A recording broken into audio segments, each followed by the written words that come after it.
Welcome.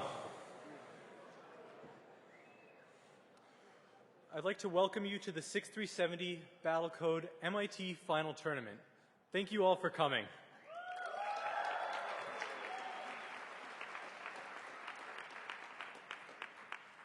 Over the past 4 weeks, more than 500 contestants have been dedicated to writing computer programs to play the Battlecode computer game. These contestants formed more than 150 teams and wrote more than 400,000 lines of code. That's a lot of code. I won't tell you how many of those are comments because we're too embarrassed. But that is what time pressures do. On Tuesday, we narrowed these teams down to 8 finalists, and these are the finalists that we're going to see today. These are some of the best of MIT's programmers, and we're here to watch them go head-to-head in the final tournament. As well, we'd like to celebrate their hard work and the hard work of all of the contestants that have done Battlecode this IAP. I'd like to give a quick outline of the events for tonight. First, we'll have a keynote speech from David George. Then I'll give a brief overview of the Battlecode game for those who did not participate or who participated but somehow forgot how it worked. Then we'll get to see the final tournament and figure out who this year's Battlecode champions are. Then we'll have a big award ceremony where we give lots of prizes to the top teams as well as many other teams. And you will all get to receive T-shirts that will look like this very nice T-shirt that I am wearing. Lest you just consider me as the guy wearing the very nice T-shirt, I should probably tell you who I am. My name is Joel, and I am one of the Battlecode directors, and I will be your Master of Ceremonies for tonight. The other Battlecode directors are behind me. First, we have Trevor.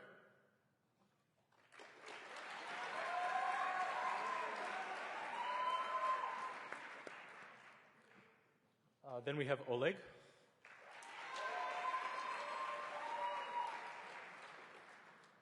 Then Amrik.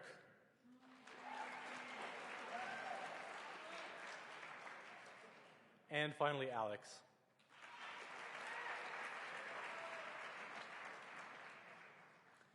The next person I'd like to introduce is David George from 2 Sigma, who has an excellent keynote speech. So let's give a round of applause to welcome him.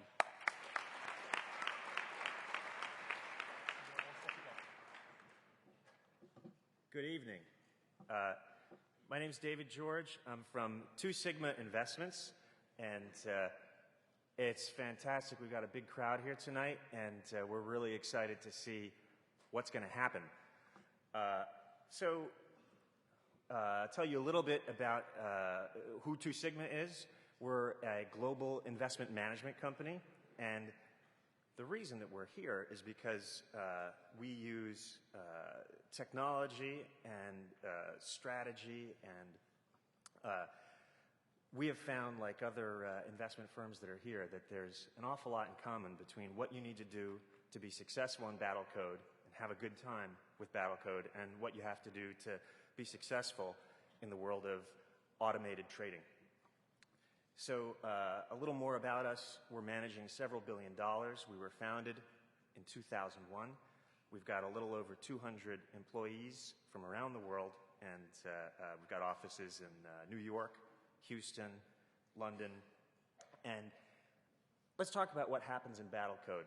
Those of you who haven't participated, you should know that there's teams of up to 4 people, and it's very clear what you have to do. You have to win. But unlike a course where you're told to build this or build that, it's totally up to you how you're going to achieve that objective. It's a totally open problem. That's one of the things that I love about Battlecode. Students aren't assigned to write a robot that can go and pick up a cup. All they have to do is win, and there's a great deal of freedom to figure out how to do it. There's a lot of rules. The Battlecode team is the developers, the excellent developers, aren't shy about that. They lay out all the rules, and if you can study all the rules and do a better job of that, then you can win. Your team has to work together. All of this resonates with what we do at 2 Sigma, and the basic point of what I'm trying to lay out here is if you had a good time competing in Battlecode, then you would have a good time working at 2 Sigma. We've been very inspired by the competition. As a technologist, as a software developer, working in Battlecode, you really have to think about efficiency. The Battlecode system measures how many bytecodes your program executes as it's running, and if you use up too much computation, then your round is over and your robot will probably get killed. And you can't just have a good idea and program it and put it out there and hope for the best. You have to test it. You can go on the scrimmage server and play in scrimmages against your opponents, and that testing and feedback are critical. The flexibility of your software is very important because you may find out on the scrimmage server that your idea doesn't work very well in practice. A lot of contestants have told us that simplicity is the key to doing well in Battlecode. If you try something complicated, it'll take too many bytecodes, your idea probably won't work anyway, and that people with simple ideas will win. So what about Two Sigma? Why is there a similarity? To put it in mission statement speak, our passion is the disciplined application of financial insight and scientific principles to create process-driven investment strategies for liquid markets. Now, what does that really mean? It means that we want to be scientific about it. If you were a Battlecode team following these kind of principles, you'd have some hypotheses about what's going to work, and you'd try to be scientific about trying them out.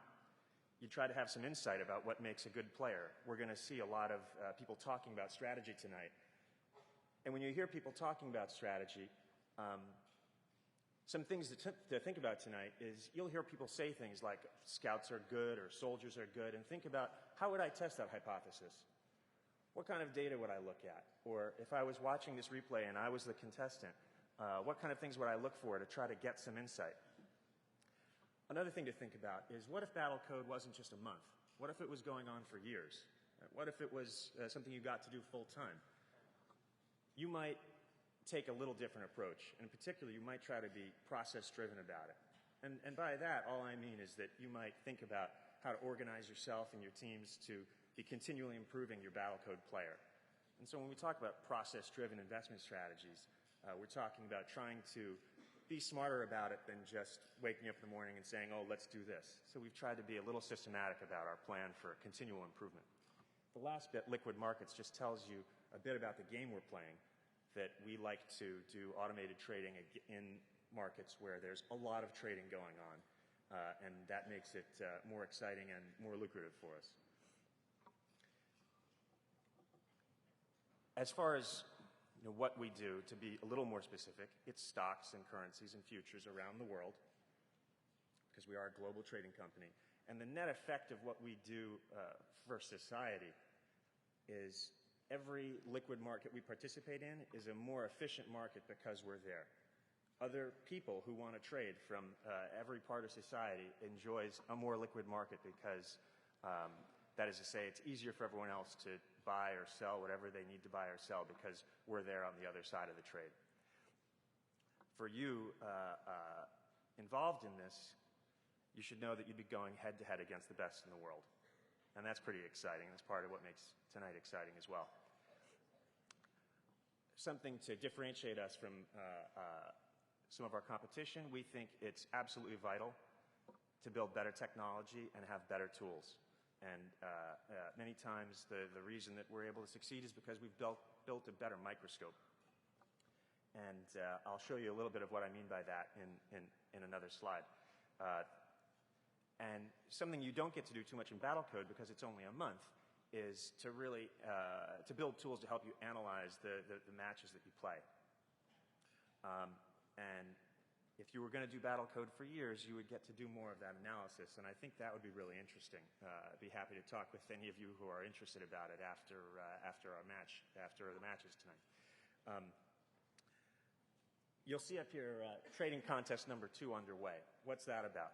So we work hard to make an environment where people can be creative and work in small teams and enjoy what they do. We were so inspired by Battlecode that we've started our own series of trading contests. We had a contest last year, strictly internal within the company, where there was, like Battlecode, an API. People could write code that received market data and made trades, and they would get a score.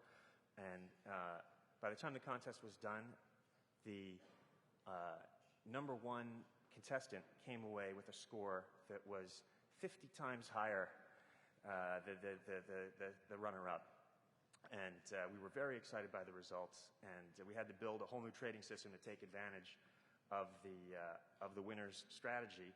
And we hustled, and in a few weeks we had the trading strategy up and running, and it's still working. And it was really exciting to see the contestants go from idea to winning the contest to turning on and live trading. And the Two Sigma contingent that's here today, we hold up in our hotel room today to work on the design of trading contest number 2. We're really excited by the Battlecode spirit. We have a lot of good technology problems to work on, and talented software architects, and I know there's some of you out there, we'd be happy to tell you about the kind of good, hard problems you would get to work on at Two Sigma. So some of you may have noticed some graphics kind of like this on our first slide, and that's not something that was made up by our marketing department. Some of you may recognize this looking something like a stock chart with time on the x-axis and price on the y-axis. So if we zoom in a little bit closer, you'll notice that there are circles and horizontal lines. We'll zoom in one more time here. And when analyzing trading, like watching a Battlecode match, it can be kind of confusing to see what's going on. To make it easier for us to understand what's happening, we've created a number of analytical tools. This is one that I can show you. The x-axis is still time. The circles are trades. And the size of the circle represents how many shares were traded at that moment in time. And the center of the circle shows you at what time and exactly what price the trade occurred. The horizontal lines are orders, and the width of the line indicates for what period in time the order existed in the marketplace. This is an order, someone who was looking to buy or sell. And then when it indicates the most aggressive order in the market. And this chart helps us understand, kind of go through the forensics of financial combat, if you will. And well, we'll talk about this more for those of you who are interested after the competition. So a little bit more I can tell you. If you're lucky, you'll get to work with these guys when you're at Two Sigma, Roshan and Ed. And we have a nice roof deck. We like to have different kinds of events up there when the weather is nice. And we do have all kinds of extracurricular activities, including poker night. And we do like to have fun. So if you'd like to find out more, please visit our website. Please come down and speak with us. We've got 5 people from Two Sigma here who would be excited to tell you more about it. And check out our jobs. We are hiring, and please submit a resume. We're looking forward to talking more with you. And we're especially looking forward to seeing how tonight goes. And congratulations to all the contestants, and a lot of thanks to the developers. We're looking forward to a good night. Thank you.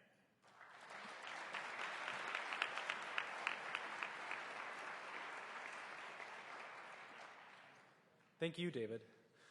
So if you're a contestant, you've probably spent a lot of time in the past 4 weeks thinking about Battlecode, thinking about strategies, what algorithms to implement, and so forth.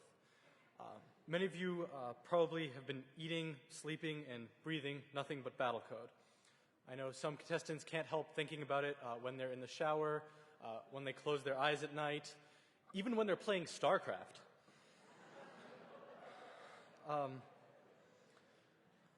But now all your hard work will come to fruition in the final tournament. But before we go through with that, I'd like to give a quick introduction for some of you who aren't necessarily contestants and haven't been dreaming robot dreams. So I'll start with explaining the map. So the game takes place on a distant planet, which means that our maps look kind of strange. So the map is a rectangular grid of squares. And if any of you know anything about distant planets, you probably know this from Mario Galaxy. And you'll know that distant planets tend to have large chunks in them missing. And similarly, in Battlecode, There are large chunks of the map that are missing, and they are called voids. Ground robots will not want to go into voids because they will fall to certain death, similar to Mario Galaxy, whereas air robots can fly over them. The map is unknown at the start, so robots have a certain sensor range, and they can explore the map and navigate adaptively. The map squares also have different heights, so traveling from a very low height to a very high height and vice versa can take a lot more time than just traveling on even ground. As well, attacking from the high ground gives you a combat advantage. It also has blocks that can be moved, which will be very important later.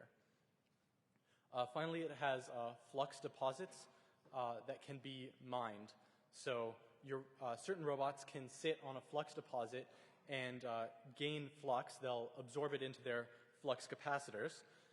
And the higher that you build the mine, meaning the more blocks you've put on that mine, the faster and more flux you can get. So the objective of the game is flux.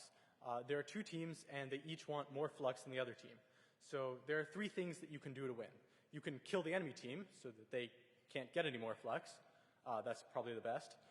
If you can't do that, then you'd probably want to get a lot more flux than the other team, meaning that you'd get so much more flux that we've decided that you've won. Or you could get a little more flux than the other team, and then after the certain number of rounds for a given map has elapsed, whoever has more flux at the end wins. So each team controls a swarm of robots, and these robots run autonomously, so none of the contestants here will be doing anything to interact with their robots tonight. They've already submitted all their code, and we're just running that. The robots also aren't controlled by a central program. There's a program that runs on each individual one, and they have to communicate by either messaging in-game using radio broadcasts, or perhaps doing a funny dance that communicates some sort of information. Each robot also has an energon level, which is its health. If that reaches 0, then the robot is dead. So you want to have a very high energon level for all your robots. And with the exception of Archons, all the robots use up energon to live. So there's 6 distinct robot types, which allows for a wide range of strategies. There's 2 that I'd really like to focus on right now. The first is Archons. So they don't use up energon to live. In fact, they produce energon. So that's really good, because energon is a good thing to have. Also, they can spawn other robots. They cannot spawn other Archons. We thought that would not be fair. But they can also absorb flux, which is very important. And finally, they have memory, meaning that they can remember a small amount of information from game to game in our best of 3 matches. Finally, workers are another important unit. So workers can move the blocks that make up the map. So if you want to build up a tower in order to get more flux from a deposit, you'll need workers to move the blocks for you. So I have an example match here. This was an exciting match that we had during the qualifying tournament, and I'd like to point out a few things. So you'll notice that there are red and blue spheres. So those are flux deposits. The red ones belong to the red team, and the blue ones, in fact, belong to the blue team. There can also be green ones and black ones. Green means that no one's got them yet, and black means that they've been all mined up, and you have to build them higher in order to get more flux from them. This, right on top of the flux deposit, is an Archon, which are the very important units. There is a worker carrying a block. The gray tiles here are all blocks, and these void-like areas are the voids. You'll notice that both teams try to build staircases to make their flux deposit higher. One thing that sometimes gets used as well is an Archon can burn flux that it's mined in order to get a small energon boost. Okay, 2 things to note for figuring out who's winning, because this can be a complicated game, is the bar at the top. So you'll see what the 2 teams are that are playing. In this case, it's Team 70 versus Team 10. And you'll see how many Archons they both have. Then You'll also see the relative dominance bar in the middle. So there's a minimum number of points that you need to get for the map in order to win by having lots of flux. And there's also a total number of rounds for the map until it finishes, and whoever has more flux wins. So you'll see the round count right here and the min points right here. And this shows progress bar. This is a progress bar towards how far each team is towards the min points. Finally, there's a very small red bar right above, which shows the relative dominance of the two teams, whoever has more flux. If both of these two bars reach the end for a given team, then that team will win the game. We'll also have a mini-map, which shows similar information. In this case, here is an Archon, or here as well. The numbers represent blocks, and the gray squares are void. Great. So the tournament will be a set of head-to-head matches. Each match is a set of 3 games, so best of 3. And the tournament is done double elimination style, meaning that each team needs to lose twice in order to be eliminated from the tournament. So a loss in the winner's bracket will send a team to the one-loss bracket, and then losing from the one-loss bracket will mean that you're eliminated from the tournament. Finally, the play continues until there's only one team left in each bracket, and then those 2 teams will play in the finals. And then there's one special case, which is if the losing team beats the winning team, then both teams will have one loss, so they would have to play one last match in order to win the tournament. So I will introduce the finalists. These are the seeds for the finalists. And we will go ahead and start showing the tournament. So what we're going to have is each pair of finalists will come up and narrate their match as we go. Are you guys ready? So we will start the tournament. The first match will be Team 93, Gotta Go Ice Skating Lessons, versus Team 247, Positron 7. Team 241, Positron 7. If you guys would like to come up here, please.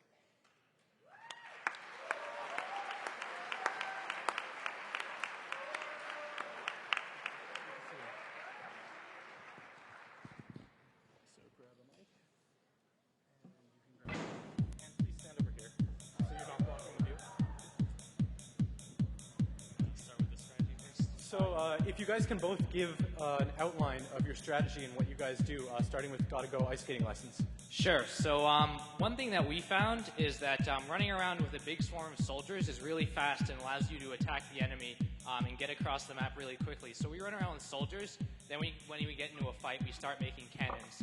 And we take flux along the way depending on the situation, depending on how much points the other team has.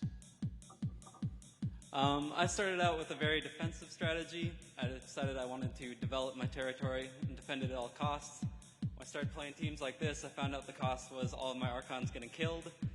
So after that, I tried to be a little more flexible and be a little more opportunistic, stay farther away from the enemy, give up my territory, and try to pick off his territory where he's weak later on.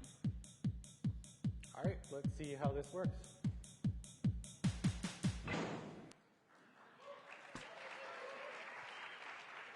Please narrate as it goes.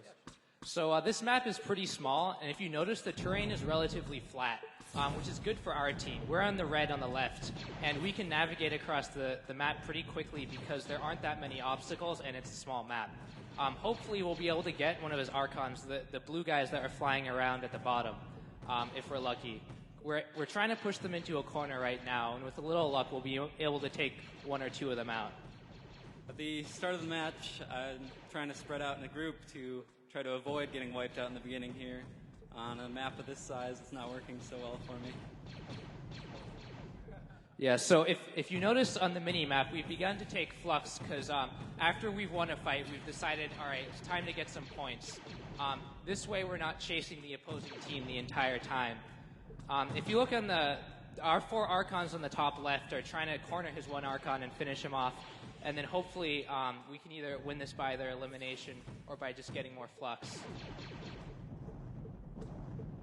At this point, I'm just kind of holding on my Archons didn't quite run away how I wanted them to. Yeah, so we're going around the map and going to the heuristic that we're using to navigate is the closest flux deposit that we don't own. So we're just going in order sequentially to each flux deposit that's not ours. So the red spheres, we've owned them all. So there's only one left for us to take in order for us to take this match and take all the flux deposits on the map. We're in a pretty good position here because it's 6 Archons to 2, and as you see at the top, our 2 bars have almost filled up.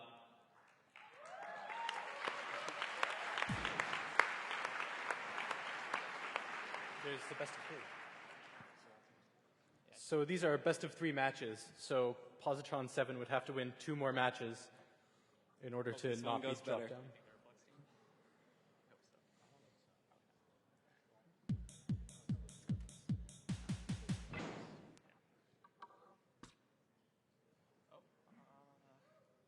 Okay, so one thing you'll notice is that we're using a slightly different strategy this time.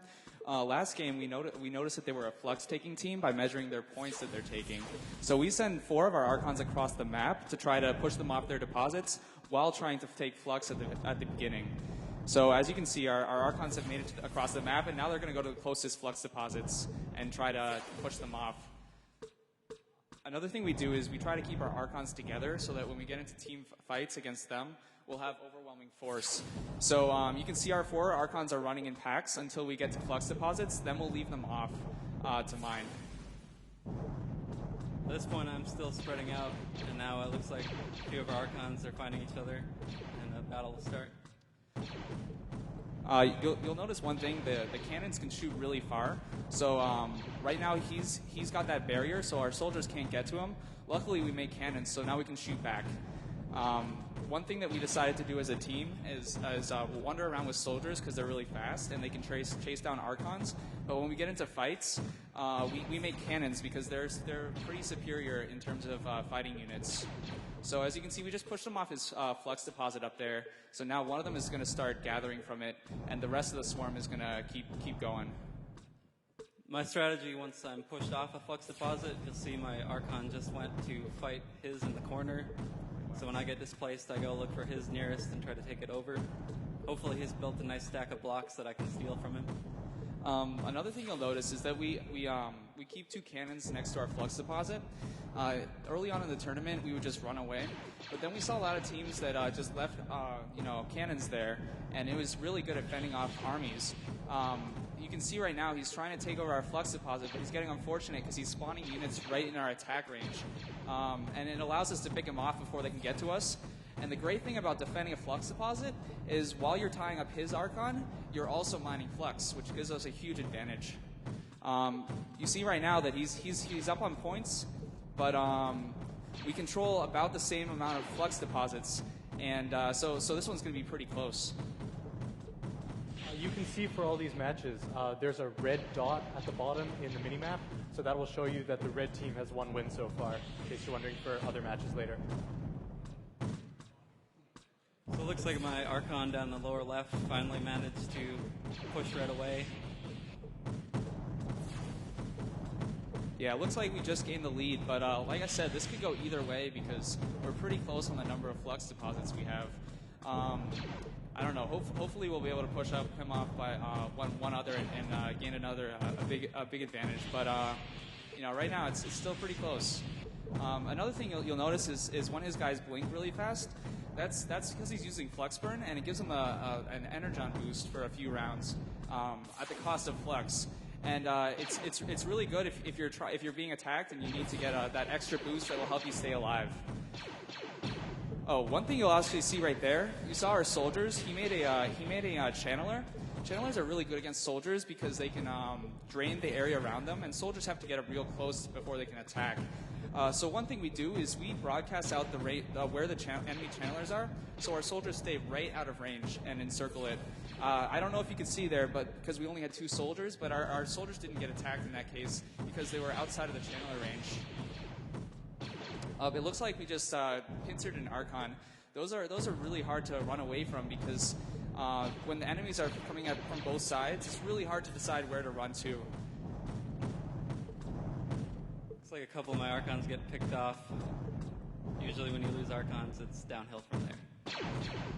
Yeah, it's really tough to come from behind if you've lost an Archon because, like Joel said, they only energon producing units in the game.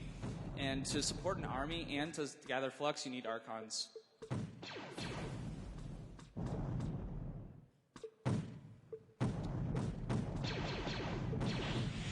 So as you guys can see, the round count's almost over. It's at 600 right now. So if we keep our flux advantage, we should have this.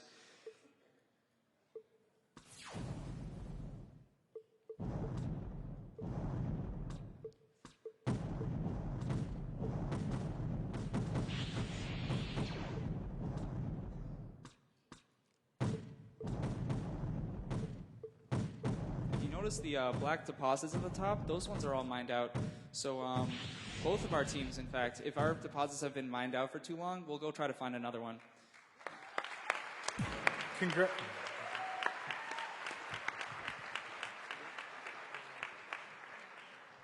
Congratulations to Team Gotta Go Ice Skating Lessons. And next we'd like to see Team 10, We'll Do It Live, versus Team 70, Jit in My Pants.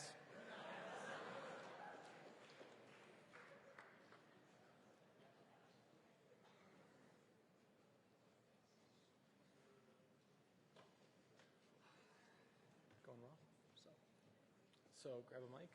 Is that our mic? Hello? Grab a mic. And we'll do it live. Would you like to start explaining your strategy first? Sure. So at the beginning of the match, we'll split up our Archons 2, 2, and 2 and try to get to deposits as fast as we can and start getting points. And then we'll defend with cannons. Our strategy is very similar to theirs. We split our Archons, we try to get as many points as we can, and we don't really fight a lot, so we just try to win by points. The demo match that you saw before was actually between these two teams and was in the semifinal. And the only difference is that our stacking code is slightly different. Other than that, it's pretty much a mirror matchup. So, I mean, I'm nervous. Let's see how this match goes.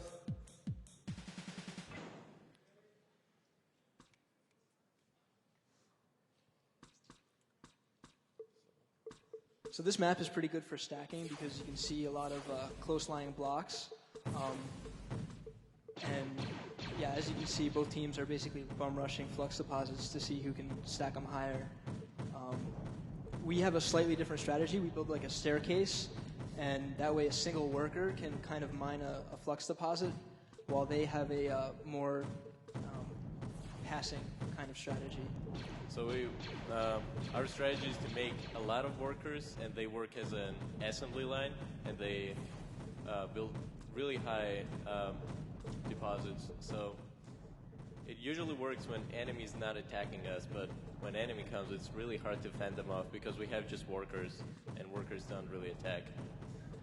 Yeah, so we have the same. You can see over in the mid right, we have the same kind of offensive strategy. Also, when we overtake or when we see an enemy flux deposit, we kind of build cannons, and Team 70 does the same sort of thing. And it really comes down to whose cannon code is better, determines who gets the flux deposit. We're basically trading the map right now. They just got slight lead in points, but we killed this Archon, 2 Archons, 3 Archons. That's awesome. Because, well, in qualification we lost against them by very, very little points, and it was really depressing. So at least if we can win one match, that would be good for us. Okay. Well, losing an Archon is a very, very big deal in this game because there are only 6 Archons, and each one is very important as for points and for fighting too. So we have a huge advantage. So we should be able to keep this on our side.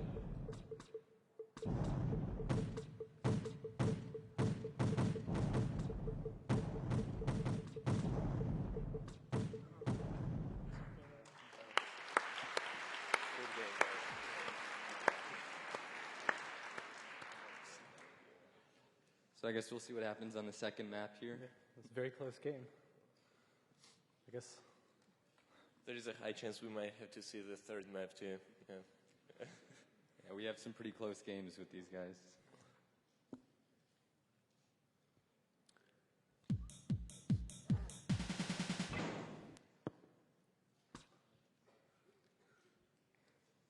So this is a big map. It's going to be a lot of stacking. We probably won't fight too much after the beginning. You notice in the beginning we also build soldiers and try to move quickly, but once we get to deposits, we'll stop doing that. As you can see, all my Archons are basically split right now. One is fighting, other four are stacking a lot of blocks and trying to build and gather some points. As you can see, our points are really close all the time before something, before one of the Archons get killed. For that, our points are always really close.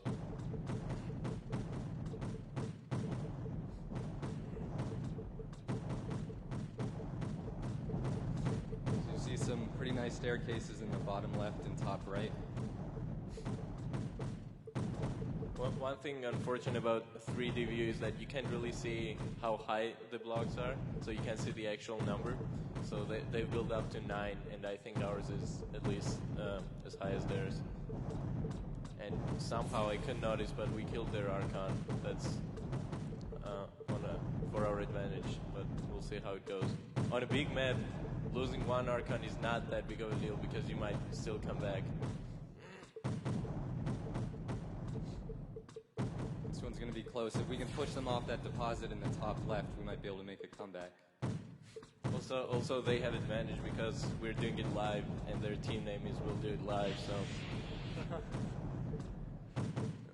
Looks like we're having some trouble getting over that terrain, though. When you move over high ground, you have a movement delay depending on how high it is, so we get stuck on those obstacles.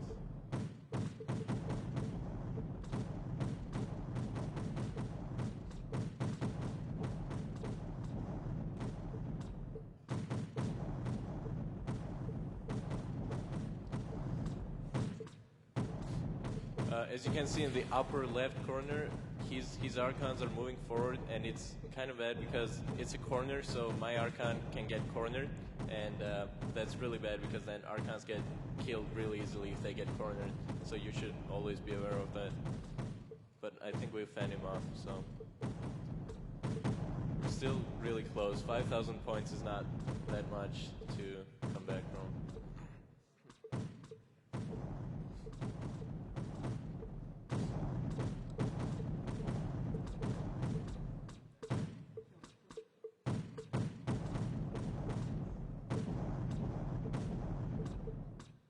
He's getting really close to our main mining point, and that would be really bad because then we will go on the upper right corner, because if he comes there and starts fighting with us, that would be really bad because we're getting most of our points from that side, and if we lose that side, that would be really bad. That might cost us entire game. But I think we're doing fine because the game is nearing to its end. There are only 1,000.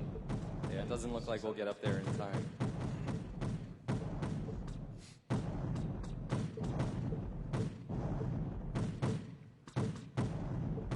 The terrain is really helping us up there on the upper left corner because he can't move forward, so we just keep pushing him back.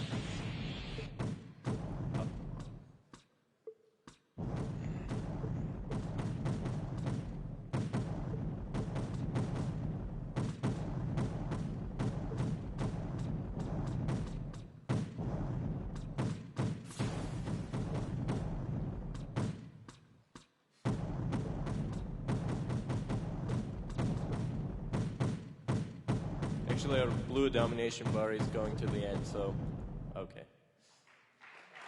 Very good game.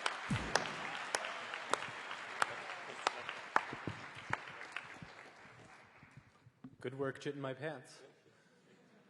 And good work, we'll do it live as well. All right, next we'll have Team 207. I, for one, welcome our new Team 207 Overlords, as well as Team 118, the Bro Code.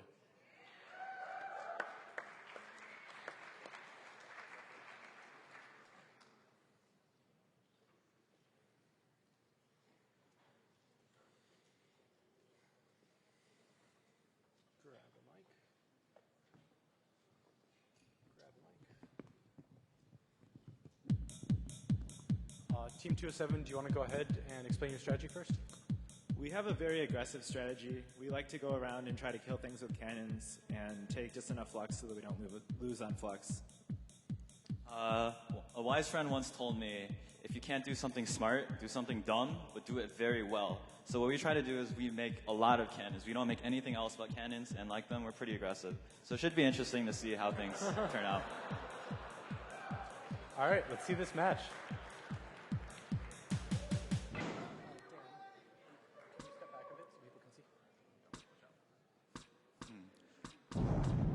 So we're sort of, we take a little while before we start moving out because we found that if we don't do that, then sometimes we don't build all of our cannons before we meet the enemy. Yeah, as you can see, both of us kind of have a lot of cannons, so it's kind of a slaughter right now.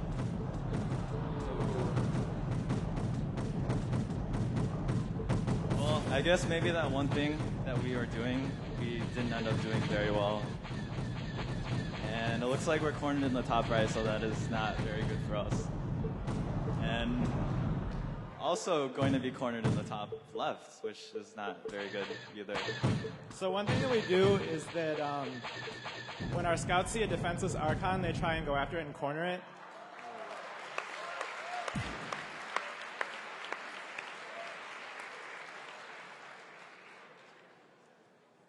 Yeah, it looked like your scouts were trying to block the Archon there. Do you want to explain that?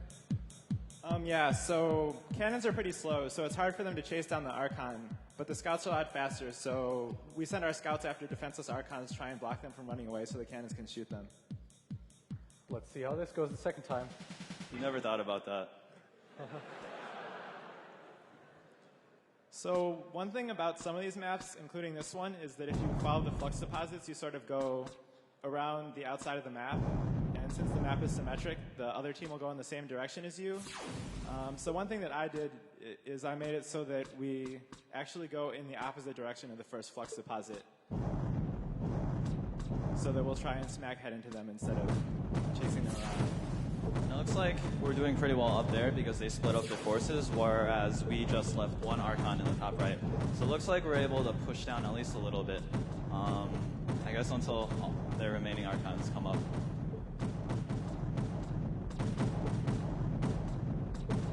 And once again, they seem to be pushing us into corners.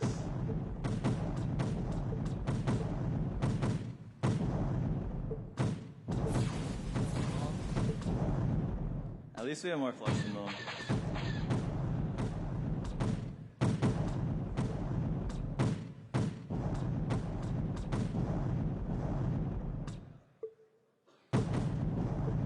So I think taking the top center flux deposit was pretty key because now all their forces are moving down, whereas even though we lost an Archon and we'll probably lose 2 more within a minute, we have the top 3, which could give us a slight edge here.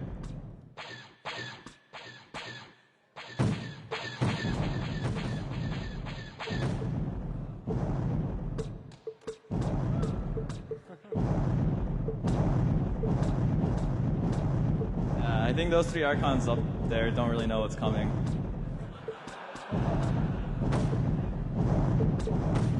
One thing that I forgot to mention is that we try to send out scouts in all directions to find the enemy, so that sometimes helps us find them faster.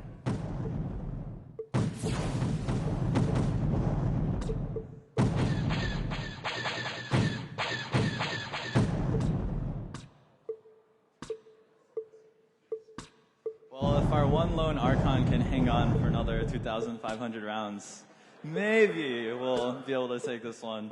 But it's not looking very much in our favor right now.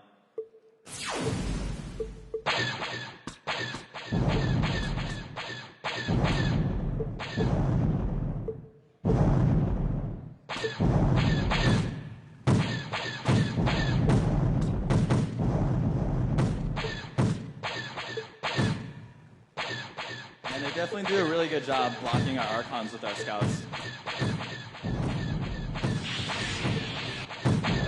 That's the last resort.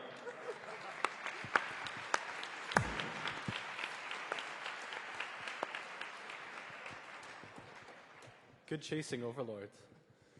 Next up, we'll have Team 9. My other language is English. and Team 249, When You Wish Upon a Star.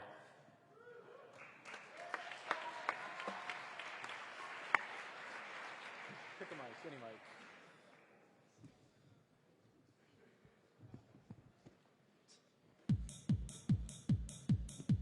My other language is English. Would you like to start? Sure, why not?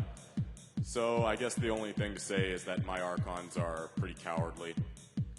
That being said, they like to practice pacifism, at least until your back is turned.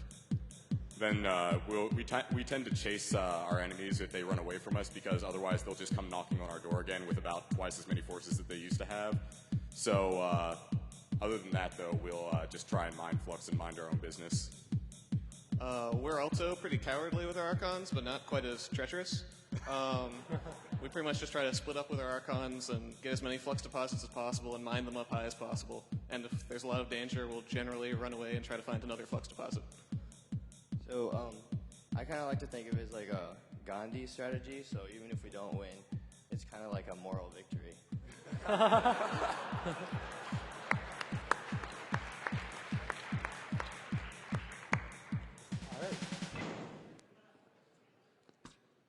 Hopefully you'll win by the moral victory condition. So you'll notice that they're spreading out.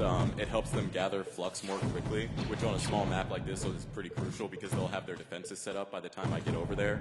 I try to stay in a group so I have superior firepower on these small maps when somebody might be close enough to come get me at the start. One of our staples is kind of our flux rushing, which is written pretty well, so that they tend to, even on large maps, be able to identify the flux depots really fast. But one of our disadvantages is our attack code is kind of compromised because we spend a lot of byte code doing searching. So Archons that are floating around typically don't have a lot of attack strength, and you're going to see some of them loot. Okay, so we just lost one there. Yeah, you'll notice that my guys were kind of just kept going after him for a while, and then he crossed back across where I was already mining, and my guys there joined in too. So it seems to work out pretty well. I mean, I don't try to kill them if they stay away from me, but every Archon they don't have is an advantage.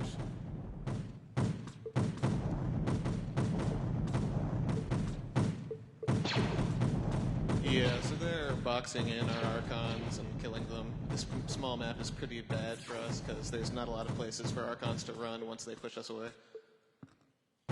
Luckily, I'm not using A-Star for nav, so I can't chase them that fast. We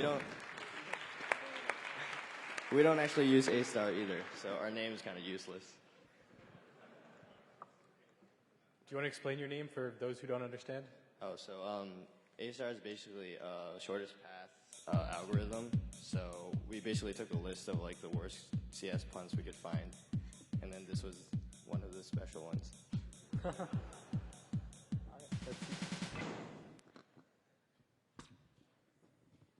Okay, so it looks like this is a bigger map, which should be good for us. So we're spreading out pretty well, and we'll at least get a pretty good lead before they come and murder us.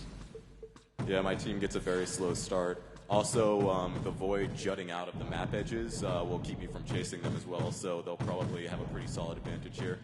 We'll see how it turns out.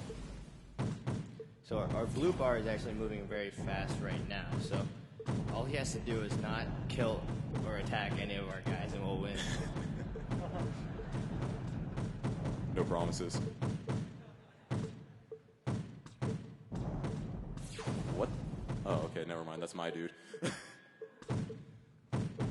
I thought there was just a blue Archon chilling next to about 5 of my cannons, and I was a bit confused. Sometimes we accidentally kill an Archon, so if you see that, it's kind of a cool sight. But it's only in self-defense.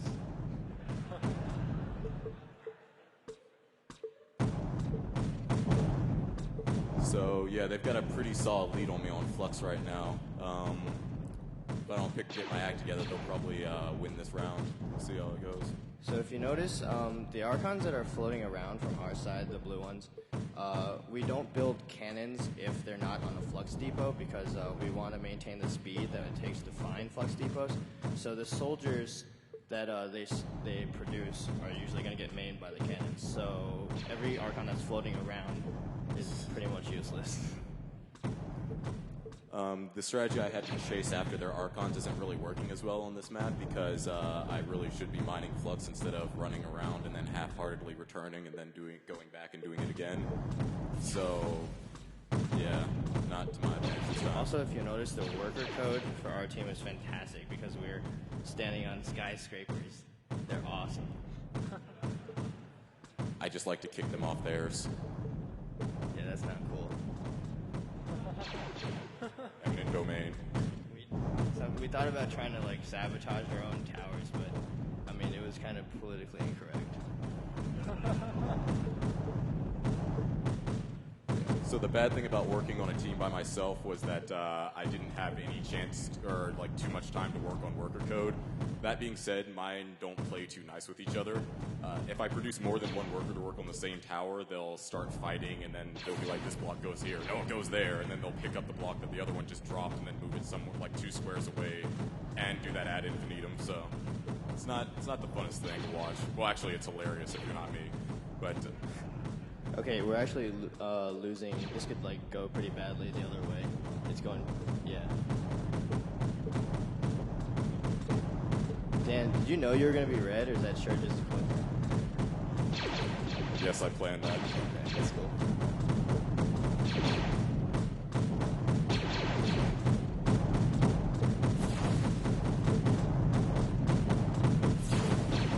We actually orchestrated this exciting turnover for your pleasure.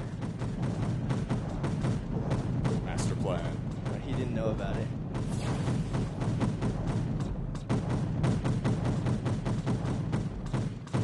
This is maybe going to get nasty in a second. Oh, no, never mind. They're good at escaping. Good for you guys.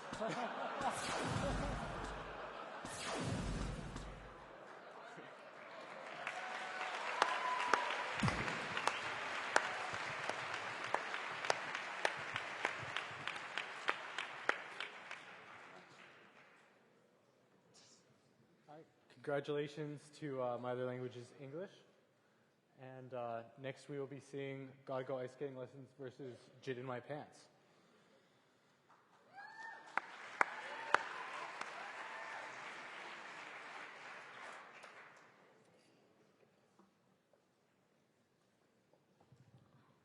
There's a lot of buzz about Gotta Go Ice Skating Lessons because they've been dominating our scrimmage server as well as our seeding tournament that we ran earlier. So I guess I'll explain our name to you. Our name comes from video games. Whenever we're losing by a lot in a video game, we're like, sorry guys, gotta go, ice skating lessons. And we just, leave. And they're like, hey, it's 4 o'clock in the morning. How can you have ice skating lessons? We're like, sorry guys, I don't know. Just to clear that up. Well, we could explain our name too, but I don't think it's...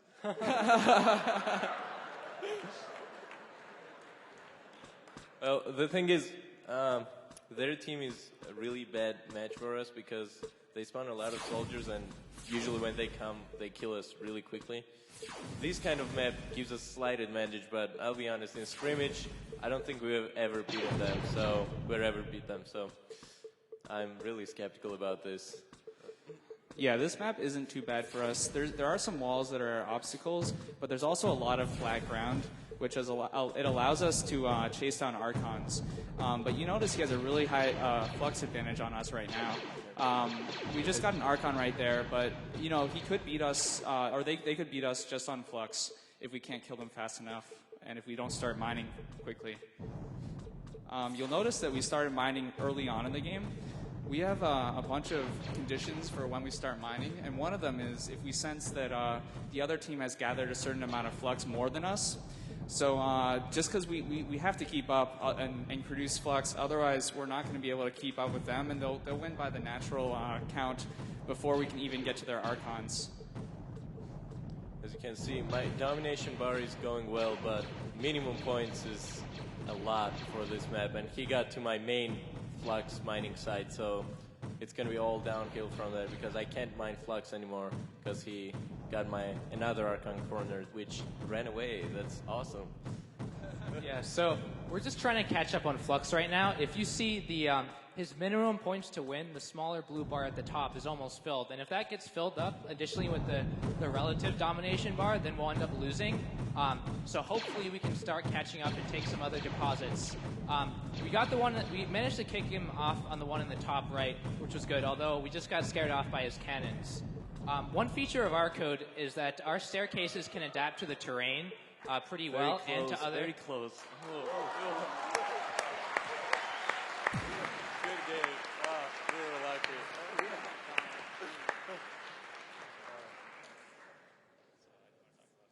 That was surprising. For me. Against a Flux taking team, it's very dangerous to stick together and be slow because they can get the minimum number of points to win very quickly. So now that we've seen that they're a Flux taking team, our Archons are going to remember it from this map, and we're going to adopt a different strategy where we try to go directly across the map and kick them off their deposits right away instead of going slowly in a swarm. We don't learn anything from game to game, so we're just going to do the same exact thing what we did before. Okay, so if you look at the bottom, our Archons think that the opposite side of the map is directly right because they thought that they're starting on the left side of the map and not the bottom left. So it'll take a little longer to find them, which is a pretty big disadvantage for us because when we change strategies like that, we really count on finding them quickly. Hopefully it's not too bad and we can still manage to keep up in terms of Flux gathering with them. Also, as you notice, there are not that many Flux deposits on this map, even though the map is big. So I don't know how that's going to turn out. I've seen maps similar to this before, so it's going to be an interesting match. Hopefully.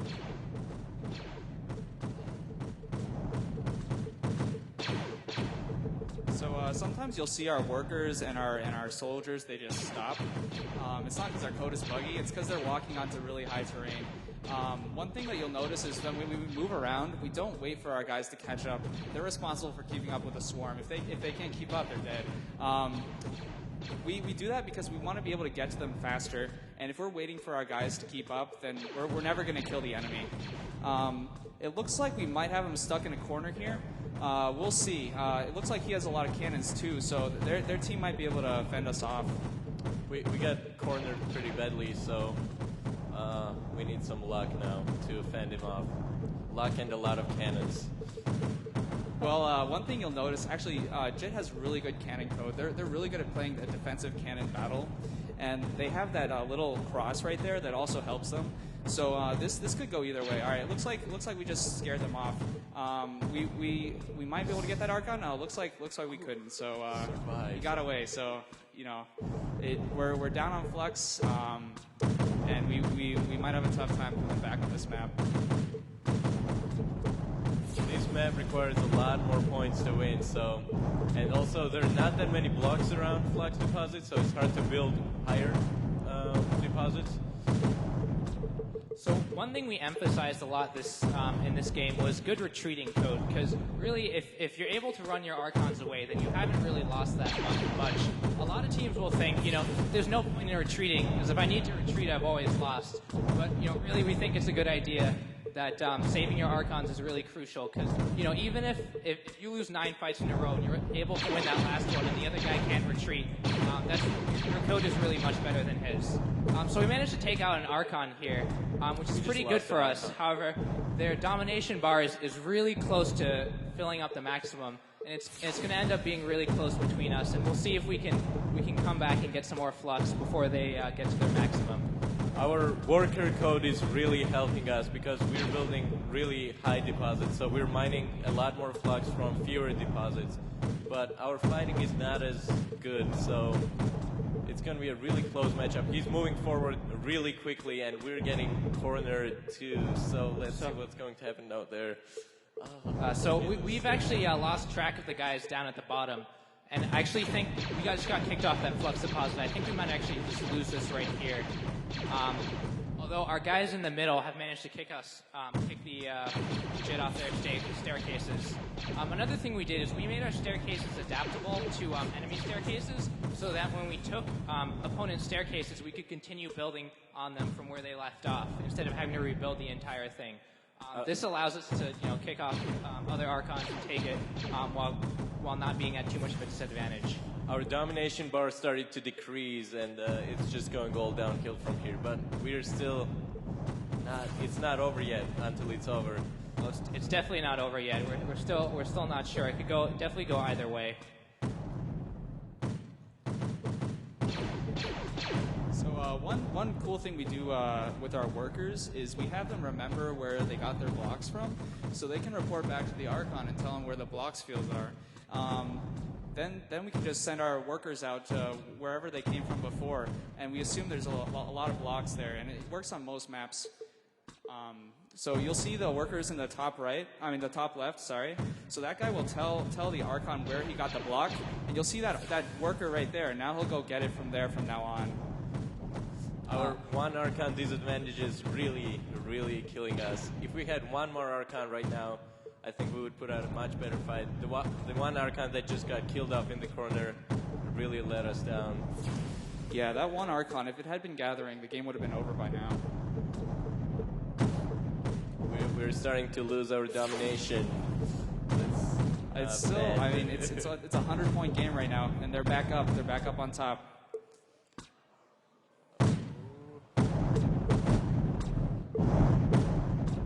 So looks like our guys had a tough time building up one of the staircases, so it turned black, and now he's run away. But yeah, close game, guys.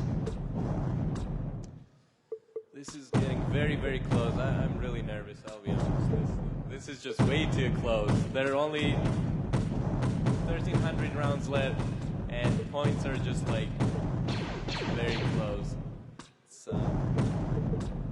Yeah, so hopefully here we'll push him off the one in the middle. So we managed to fight him off, and hopefully we'll take that and be able to take the lead on Flux before the round count ends. But really, he could come back and push us off again. We've decided that they outnumber us, so we're going to run away a little bit of a distance. If you notice in the top right, one of his Archons finished mining that deposit, so it's all out of Flux. So he's going to now join the fight, and it might be enough to take enough Flux deposits for them to win. Oh no!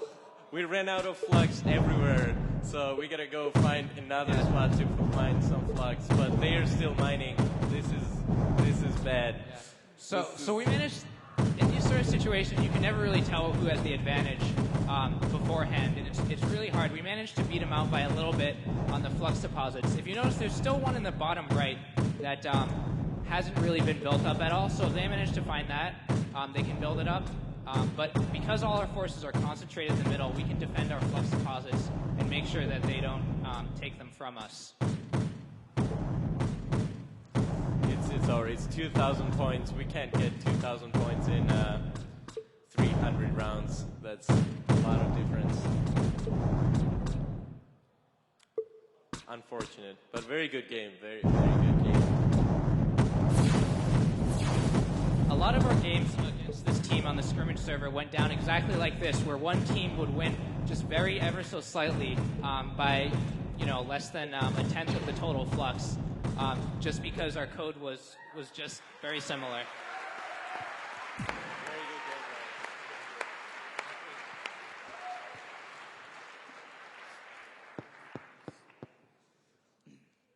So since both teams have won one game, we have to look at the last best-of-3 match. The last map will probably be a very, very small map, and that's not to our advantage. Yeah, small maps are really good for chasing down teams. And also, if we start in a corner against them, we might do a little better too, because we'll be able to go directly across the map and find them. So our estimate of where they are will be a little better. And let's hope they don't start in the corner.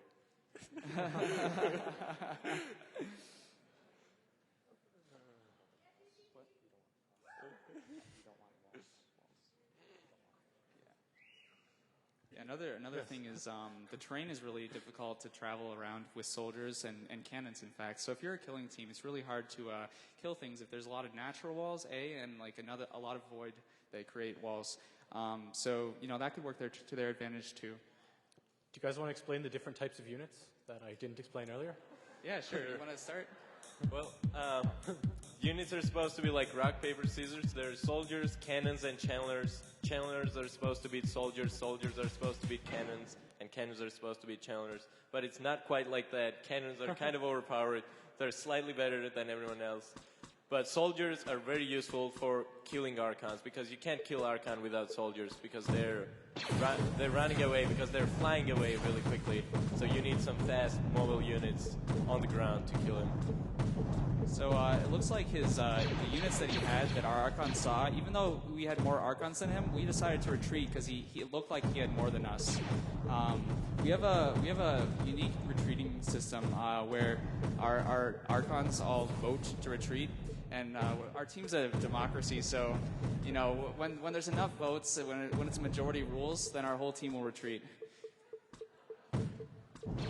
One disadvantage in my whole strategy is that my Archons don't really communicate with each other. They're all very independent, and they do things independently. They don't really care about each other.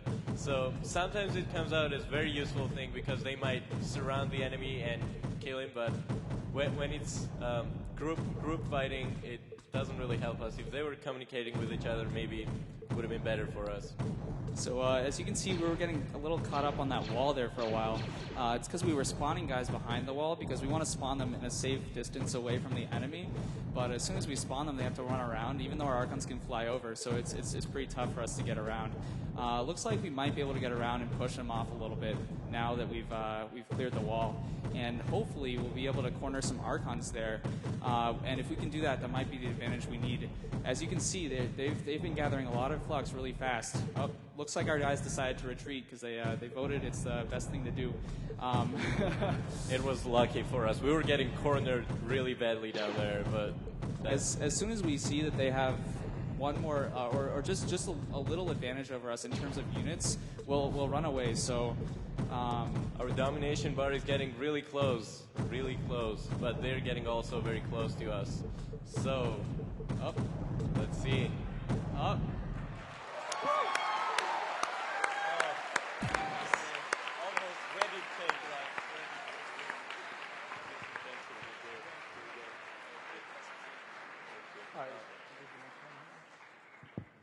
So it was an interesting upset. Team Jin in my pants just beat the #1 seed there. Next we'll have Team 207 versus Team 9.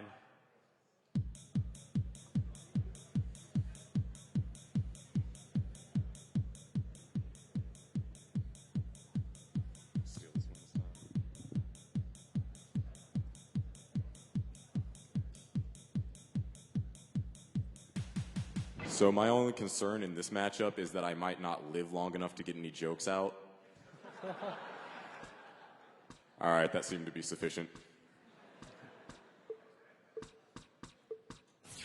One of the problems that we have sometimes is that when there's different terrain heights, then our units get kind of stuck and we sort of abandon them.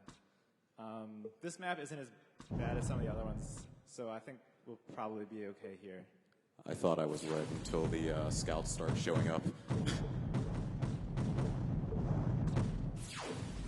Luckily, they don't seem to be too interested in me yet, so I might manage to get a little bit of flux before they start killing me. Okay, never mind.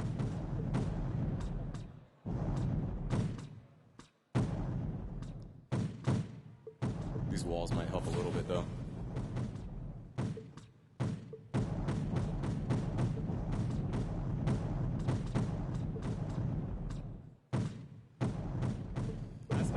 On my cannon code, like pretty much every time I lost, I looked at my cannon code and found something that was wrong with it and then tried to repair it.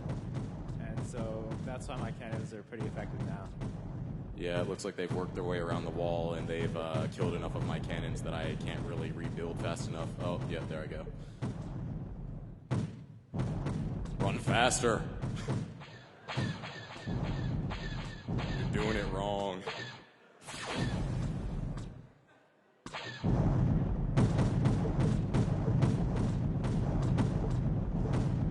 Right now, either language is English has the high ground. I'm not mining very much in this game, which is kind of worrisome. Run away again. Alright, if we can keep this up, I might actually have a chance of winning this map. Oh, now it looks like they're splitting up. So my Archons are almost fully independent of each other. Usually they're just like, oh, hey, there's another friendly guy there that he can help me not die. But if they're advancing, they'll try and cluster together so they stand a better chance of fighting off whatever they're going after. And yeah, that guy's gone. They have very good trapping code.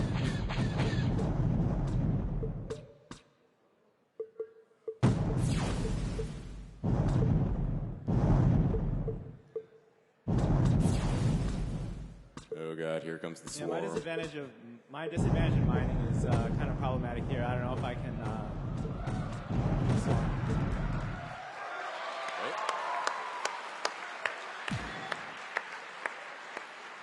I'm incredibly confused. Watch the bar on the top. Even they know about it. I was trying to make sure my guys didn't die. You did a good job. They weren't dying. Cool. Fun times.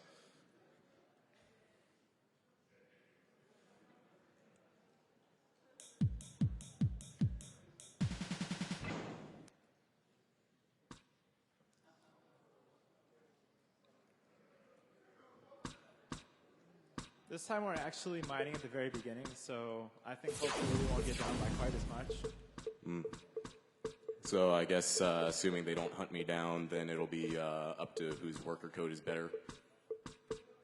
Unfortunately, I only did mine during random coding binges from about 1 a.m. to 7 a.m., so there's probably a couple bugs in there I never caught.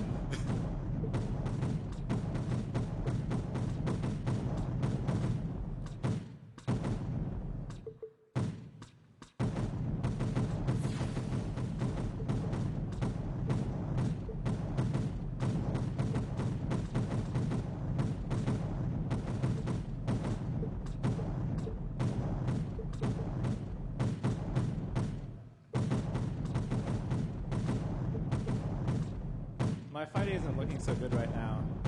I think one problem I have is that when I'm down, I don't retreat enough, and so I'm trying to fight with an inferior force instead of like building my force back up. But looks like I might be coming back now.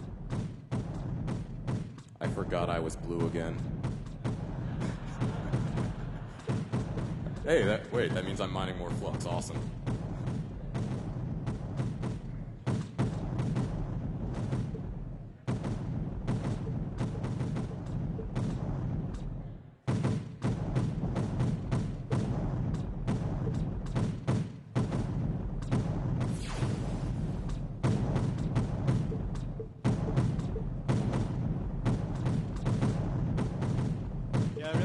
Retreat now and come back with more stuff, but I'm just sort of trying to push with not enough stuff.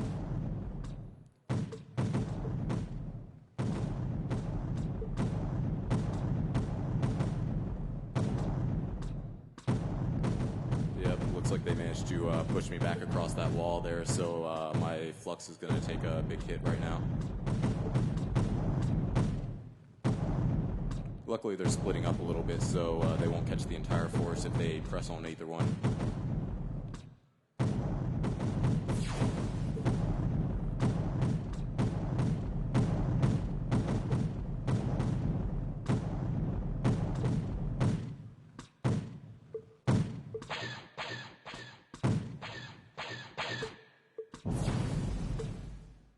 I don't mind very much when there's enemies around, so you can see I just started mining the deposit that's sort of in the upper left right now.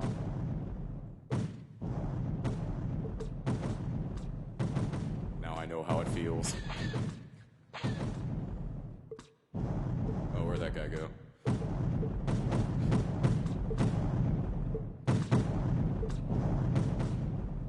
You can see my guy on the bottom is about to get pincered because he has no idea there's like a big group of people. Okay, yeah, and that scout's chasing him too. You ain't got a chance, buddy. I guess he does.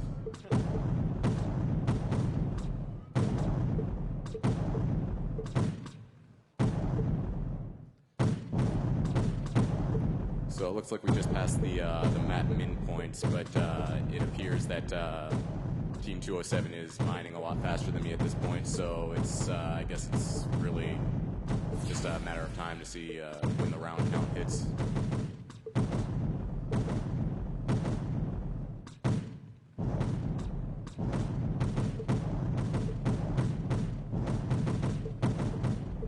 Probably gonna end up seeing the third map.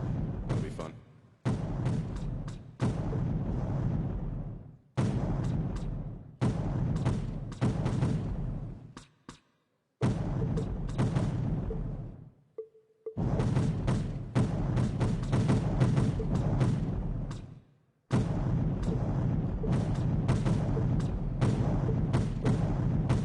So last time I said my Archons were really cowardly. It turns out that if I don't outnumber the enemy forces 2-1, then I run away. So yeah, they really like to have pitched battles, and it's not really working out for them this time because I'm just running away from all my flux deposits.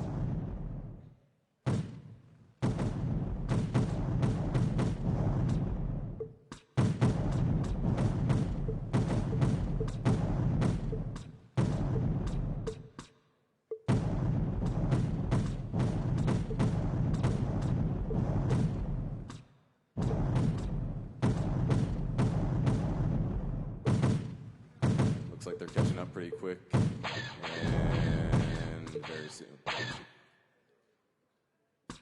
There they go.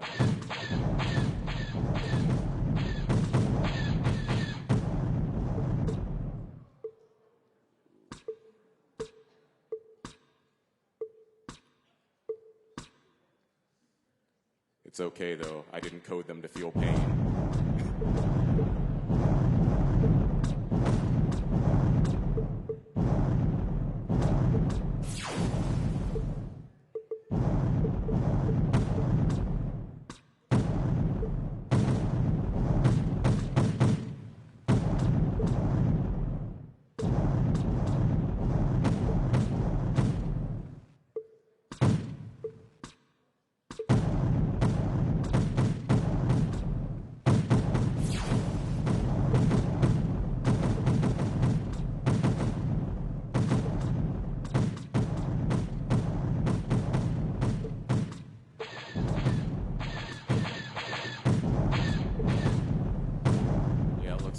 I'm going to make my last stand in this corner spot right here.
All right, I hear the next match is going to take a while to load. Would you guys be willing to finish the explanation of the units that I didn't mention earlier?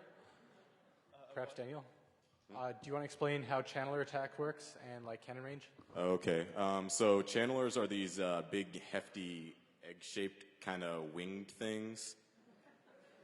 I don't know why they have wings because they still can't fly, but they have this drain attack, which works different from all the other attacks because it targets an area rather than just a specific square. And they also absorb some of the damage they do. So against massed units like soldiers, they're very effective. But against cannons, they get picked off because they're much slower and they have a much slower or smaller attack range. Soldiers are supposed to be able to outdo cannons because they're supposed to be able to swarm them since they're cheaper to produce and cost less to keep up. But if there's any kind of terrain difference, that's we've shown that that's usually not that effective. So most people end up using cannons. I mean, every once in a while, if everybody throws a lot of soldiers at me and nothing else, then I will switch to channelers. But I found out it's not that effective, so I just mostly stick with the cannons. Cool.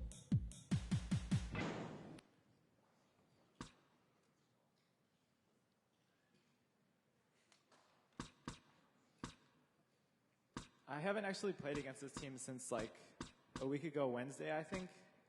So I didn't really know what to expect going into this. And yeah, our matches were really close when we were playing and seem to be really close now.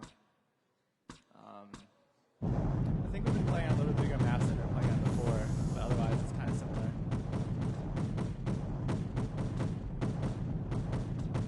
Another thing you want to notice is that my cannons are kind of suicidal. Notice how they lost very few of theirs and mine just kind of charged in. My cannons used to be similar, but I made them a little bit less suicidal, but they're probably still a little bit too aggressive. And for some reason I ran off that deposit I had, which is kind of silly, and that worker is still building it up, which means it'll be really great when they come by for it later. I got the place ready for you.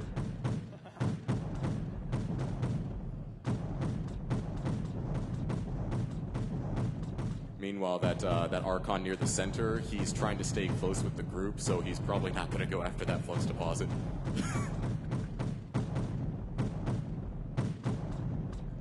My Archons tend to follow the cannons when they see the enemy around, so they're probably not going to push across that river very much, which maybe they should.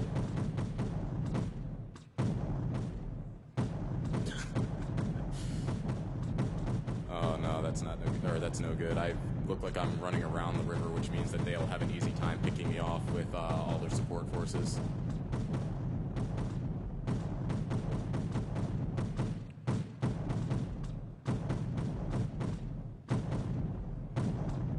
And that one Archon up top still wants to go to that flux deposit at the center, but they won't let him. You can do it, little dude.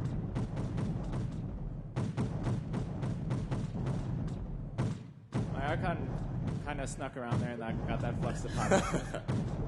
Oh man, that kind of sucks for me.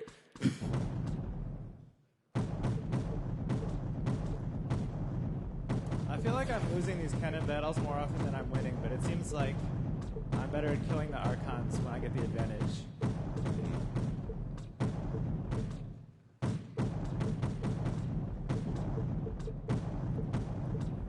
What he didn't mention when we scrimmaged the last time, though, was we played pretty much all the maps they had available, which aren't too similar to the tournament maps, fortunately, but they beat me pretty much every time.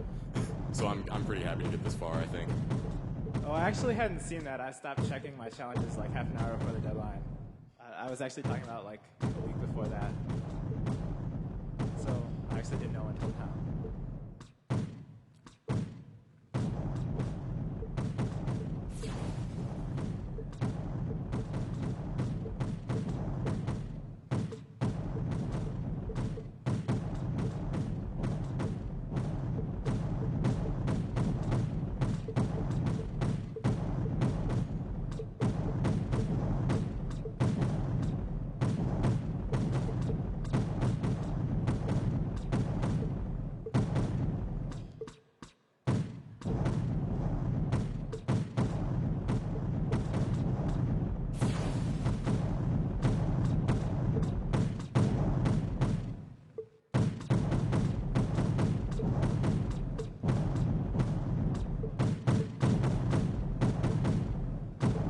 Take the center, so things are looking up.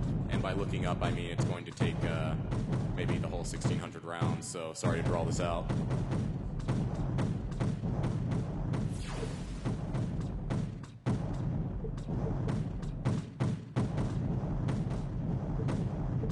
And they took it right back. When I get pushed off a flux deposit, all my Archons try and get back together, although the ones up at the top are kind of in a bad position right now. They might die.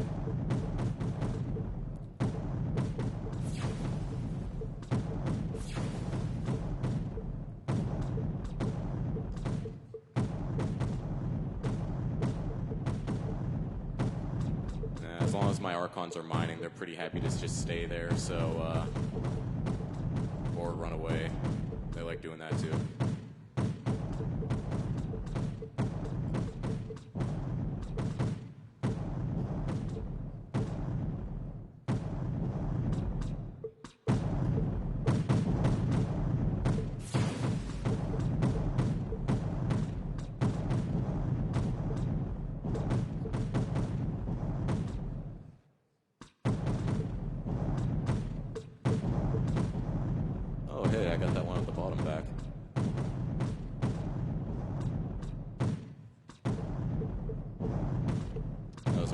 property.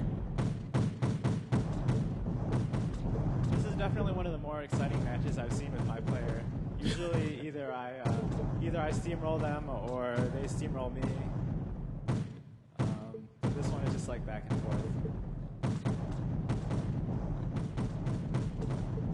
Yeah, unfortunately, there aren't as many just crazy swarm battles when two mining teams go up against each other.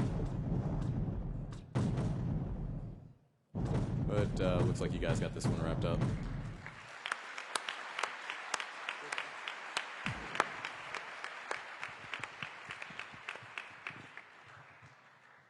Congratulations, Team 207.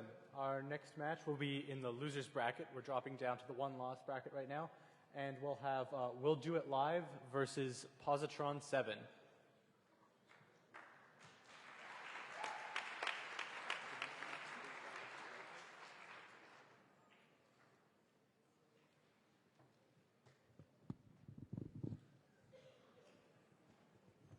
I'm also kind of nervous about this. Our last couple of matches on the scrim server were closer, well, than I expected for sure. We've played each other quite a few times, and in the last few days, you guys got better than me, so I'm a little nervous here. Guess it's taken a long time to load. I hope it's the same map set because those seem to be good for stacking, which is kind of what our team tries to capitalize on. That last map looked rather juicy, so.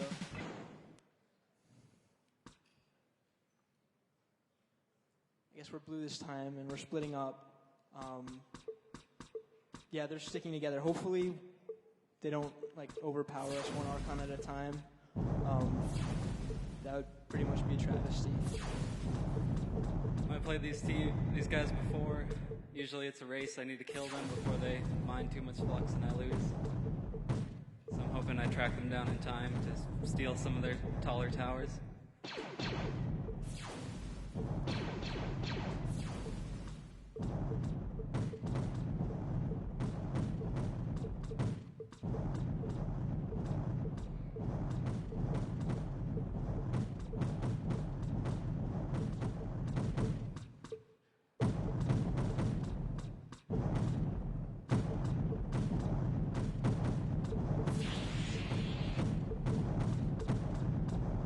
Like we have a few more deposits, and if we can just hold them off in the middle for long enough, we should get to the minimum points to win.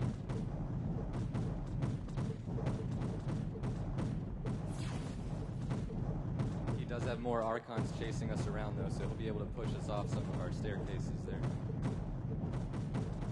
Right now, a lot of my Archons are tied up trying to push just one of his deposits off, and they're getting a lot more flux than me during that time. It looks like I've pushed them off that stack of 7, so I'm hoping I can get some flux off of that and stay alive. Hopefully pick off some of their Archons.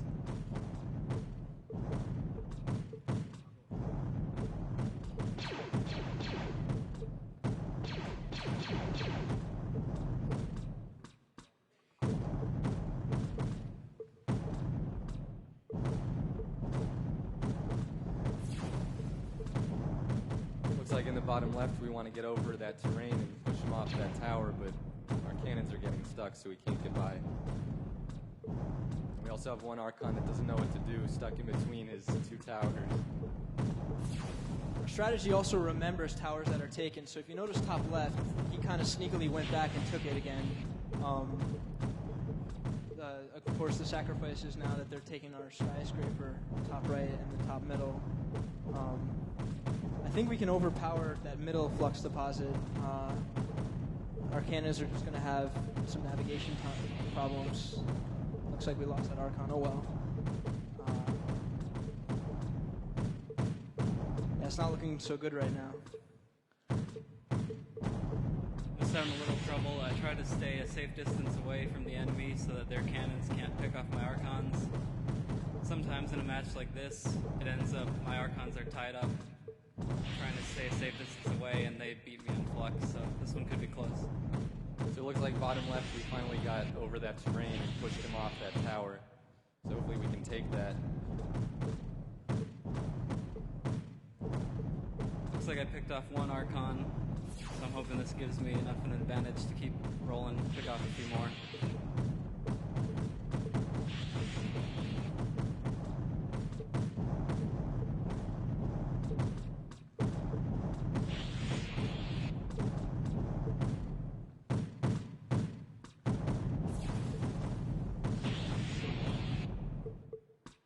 Luckily, two of my Archons seem to converge there, and I was able to pick off one of theirs. So we're losing down to 3 Archons. Hopefully we can hold on. I'm running out of rounds, and I need to make up some flux now.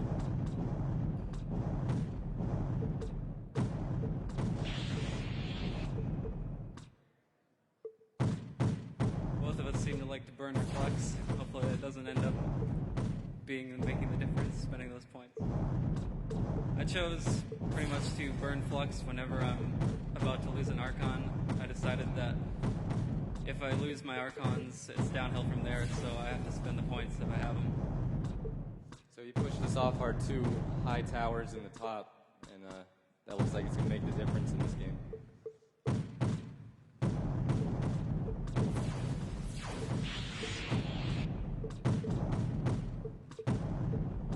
Yeah, I mean, we're down 3 Archons, and we have no working flux deposits, so... Again, 6K in 300 rounds is impossible, so this game is over.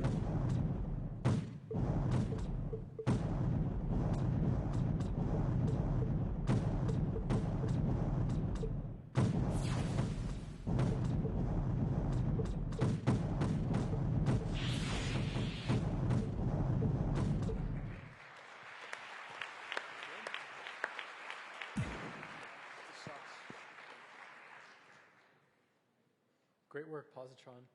So, Patrick, I guess, what took you the longest in your players so far? To code? I'd say I spend a lot of time on the block stacking, and then in the end, it kind of was time wasted because I found that I didn't want to stack too high, or the teams that killed me would just steal what I built. So I kind of compromised, and I build lower, and when it runs out, I run away and try to steal something from the other team. Interesting. How about you guys? We basically just stack as high as we can and hope that if a team chases us off, we remember that location and go back and take the tower back. So one thing we do is have our Archons decide where the workers will build, since they have a bigger sensor range, and that helps us build pretty nice staircases most of the time.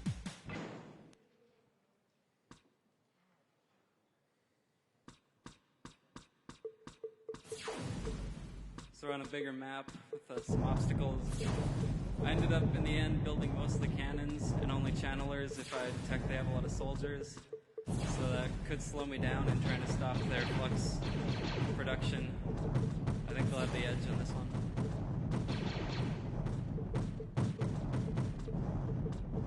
We just have to hope that he doesn't find our tower in the top right this time.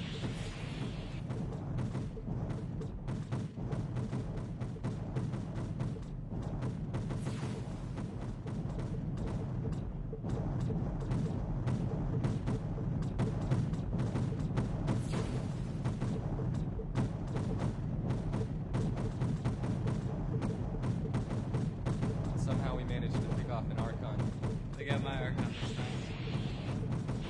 It's like when teams split up in the center, some crazy fights go on. There's nowhere to run when you get surrounded in the center. Don't think I'm going to do too well this time. So this is a great stacking map. There's lots of blocks that are not compiled like in clusters together, so workers can very efficiently pick them up and transfer them to towers. And we've got the top left, top right, 4 in the center. I mean, you see they're all pretty tall. One difference in our stacking. Well, yeah, there you go.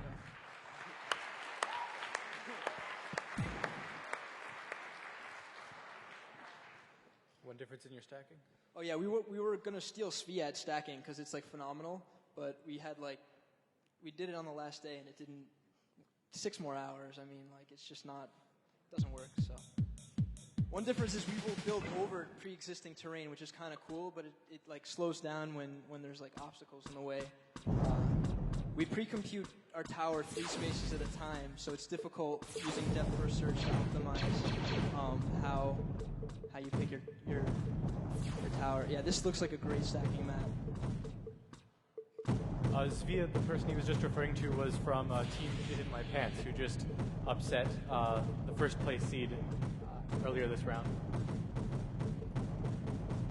Looks like our Archon in top left got chased off and is being overpowered right now. They're up to a big flux advantage. I don't think I can catch them in time.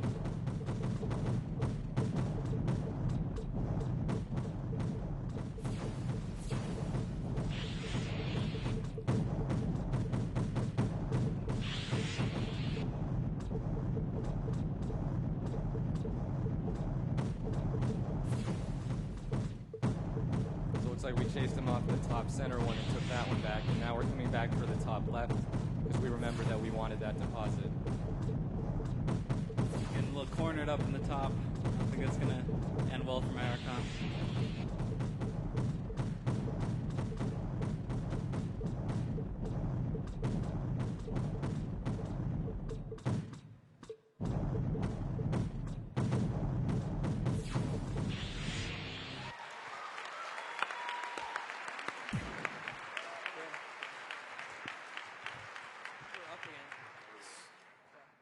Great stacking, guys. So Positron 7 was just eliminated, but no hard feelings. The next match will be between Wish Upon a Star and the Brocode, so you guys can go sit down.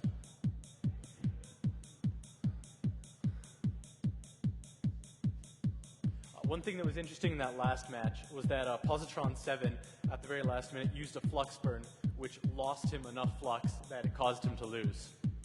It's one of the dangers of using flux burn. So I'm not sure if we've ever played the Battlecode before, so this should be pretty interesting. We have once, 30 minutes before the deadline, we challenged you guys and you beat us, so we'll see how this turns out. So one thing actually I'm personally pretty proud of for our program is the Flux Rush code. There was a lot that went into it. What you aren't seeing are broadcasts, so Archons and all units can okay, there it is. Okay, thanks. That's what broadcasts are. So you're sending information to all the other units about what you're trying to do. So no Archon is going to capture a Flux Depot that another Archon is going to, etc., etc. Actually, Tom reprimanded me for a lot for rapidly working on the Flux code for most of the month, but I didn't care, and this is the outcome.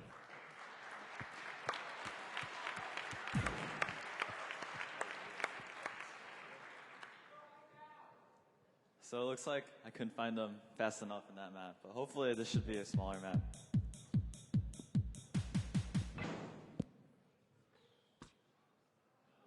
Or not.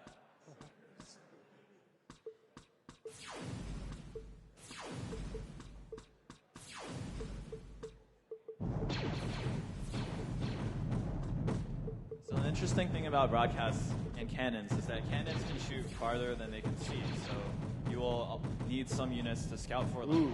So in our case, we just used our Archons to scout. And the one trade-off for not using scouts or some other unit is that there's a trade-off between keeping the Archons too far in front. Well, that'll make you able to see more, whereas keeping your Archons behind will ultimately be safer. So that was one of the trade-offs we had to deal with that we didn't quite perfect. I think one interesting thing we're seeing here is in the top 8, the victories are more of like a strategical superiority thing than an execution thing. So every team here has done really good programming, and you can definitely see the strategies they've chosen are helping the winner win the game.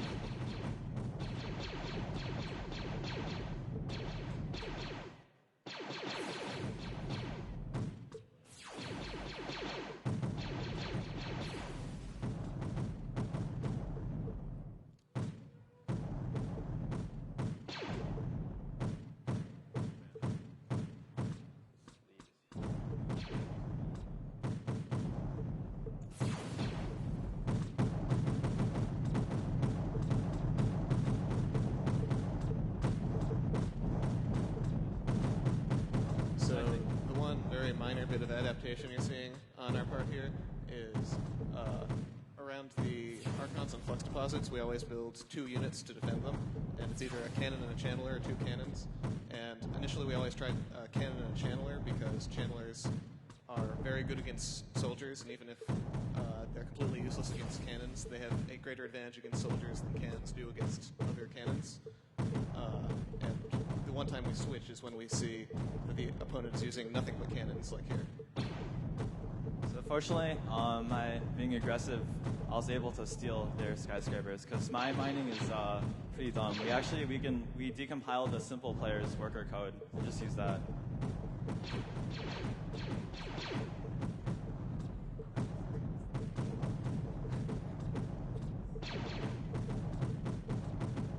We'll keep in mind to release poorer code next year. Yeah, this isn't looking pretty good. Yep, it's in.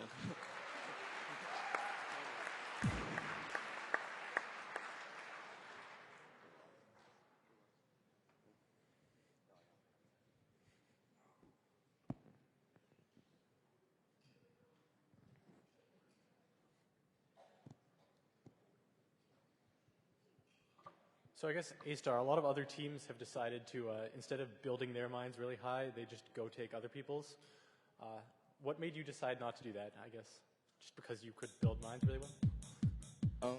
I mean, it was that. I think when we were working on a strategy, we were just focused on just kind of going on the polar opposite of the swarm strategy, which was focused on nothing but mining and hoping that eventually we could take back the ones that we lose. So that little pause in the beginning, actually it was unintentional, but it actually works pretty well with our strategy because if we wait a little, they'll get to the flux deposits and start building it up. So by the time we get there, hopefully we'll be able to take them over like we just did for the top one. Unfortunately, it looks like they spread out all over the map, so it'll be tough for us to try and cover all the flux deposits right now.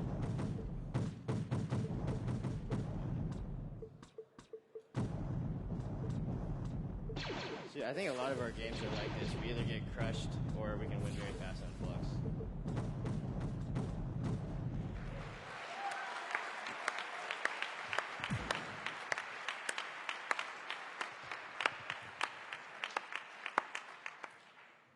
Great work. So Wish Upon a Star has made it to the next round, and now we will have My Other Language is English versus We'll Do It Live.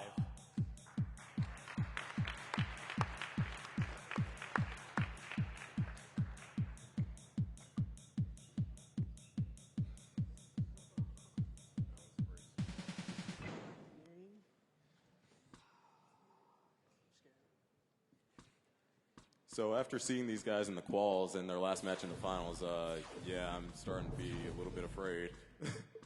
Well, our worry is that since we split up early and he doesn't, he might overpower us. So we have to hope that we can hold him off just enough to win on points before he overpowers us. It looks like I'm getting ganked, yeah. So I just got ganked up in the corner and then kicked off my spot, but it looks like they're not interested in mining on my location. They kind of want to chase me a little bit. Which is pretty funny because at one point he didn't actually have anybody to chase me with, just the Archon.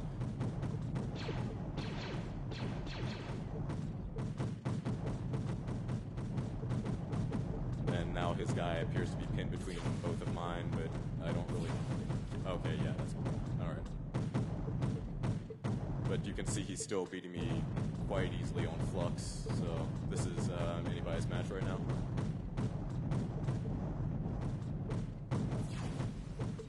Hopefully if one of my Archons can kick both of his off that deposit, which is unlikely. Why doesn't he just take that one that's right there? I'm disowning that guy on the corner. Yeah, he's trying to spawn a guy, but there's a void right there. That's why he's getting stuck in the top right.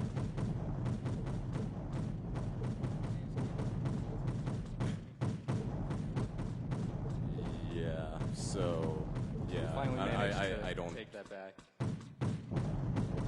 Curse you, corner guy.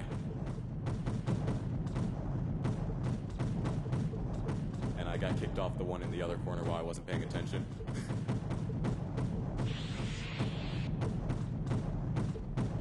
Might have got that guy if he didn't go all Super Saiyan on me. Oh, okay. Didn't help him too much.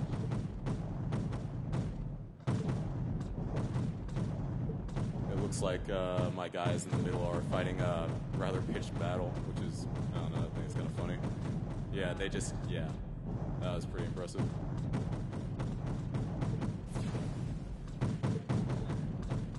Yeah, we're kind of... So whoever controls that one in the center is probably going to win this match since it's got about 10 blocks stacked on it, and it looks like they've got control of it right now. Kind of getting surrounded in the center, though, so... Oh, man. I wasn't even looking at the round count. I did not know that was almost over. Very close match, guys.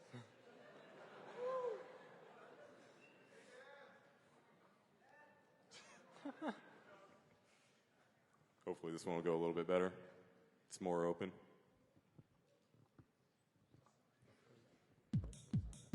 Yeah, this is so painful to watch because the last couple days in the scrim server, like, Dan was beating us, and he's got, like, superior cannon code, and, like, stars are aligning is basically what's happening. I knew not working with astrology was going to come back to bite me one day.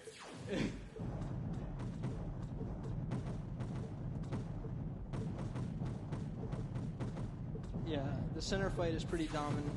Yeah, I mean, Red's got a superior amount of cannons, and they're just gonna, shove us off the towers. It's not even close. Kind of is. The guy using flux burn is, he's. Well,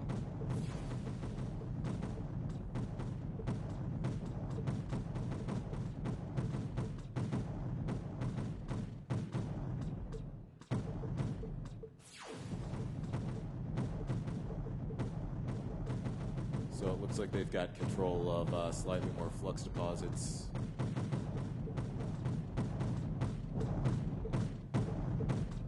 You can see the corners are really good for stacking for us, so that's helping us win on points.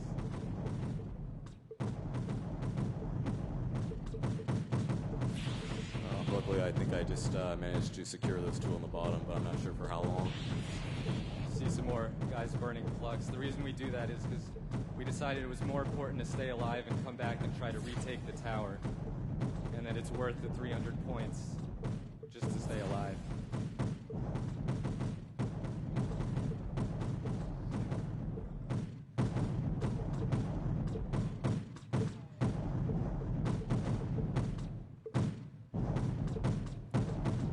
Yeah, it looks basically as soon as I take a spot from them, they're taking it right back, so it doesn't look like I'm going to be able to grab enough territory to beat them before the round count or the domination bar hits. I think my only real hope at this point is to hope they get their Energon, their Archon Energon low enough to get ganked by one of my cannons when they wander into range.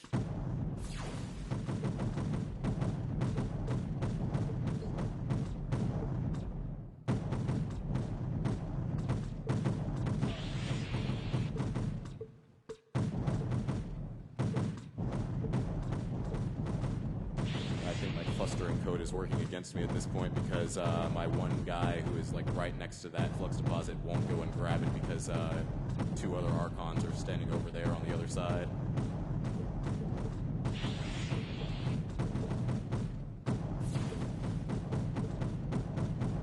And I just got pincered right there. Oh, that's painful. That's alright, I didn't like that one anyway.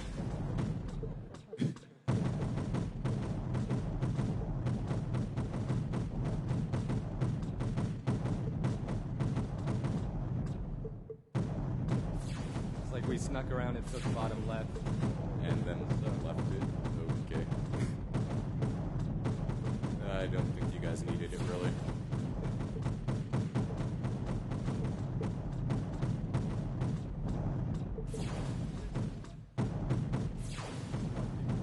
I don't think there's enough round count. Oh, he just said and I was the only one left collecting, but I don't think there's enough time left for it to matter at this point. Yeah, we have mined out a lot of the map.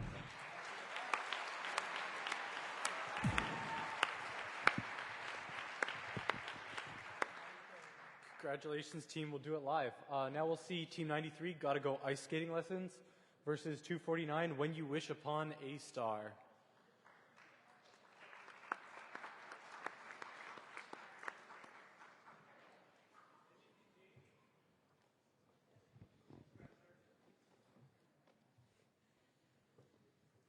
So, When You Wish Upon A-Star has a similar strategy to Jit's team. So we're a little nervous just because we know that these maps have been a little better for the Flux teams. So it really could go either way.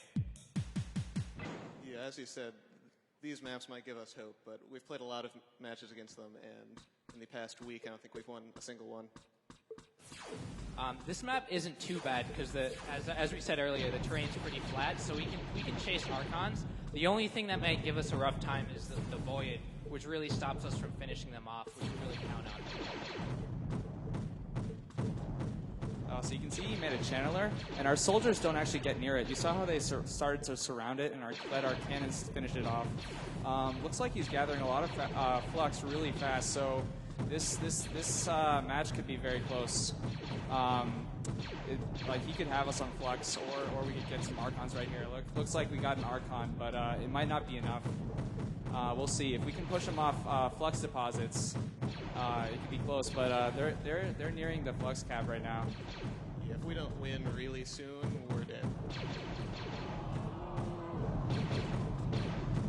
So we're gaining on them now because we've captured a lot of deposits. Like I said, our games against A-Star are always really close. They're always really exciting. So yeah, this is a really good match. You see how we surrounded that channeler? The other good thing about that is a lot of teams park Archons on top of the channelers. So as soon as our cannons have killed the channeler, our soldiers are ready to go right in. Looks like we've come back on Flux now because we got that one Archon advantage that really is key.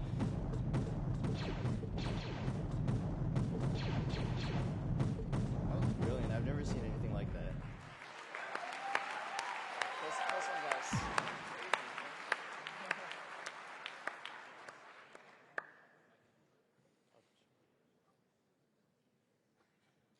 So we'll probably split up at the beginning because we've decided it's this better strategy because we want to kick them off as quickly as possible.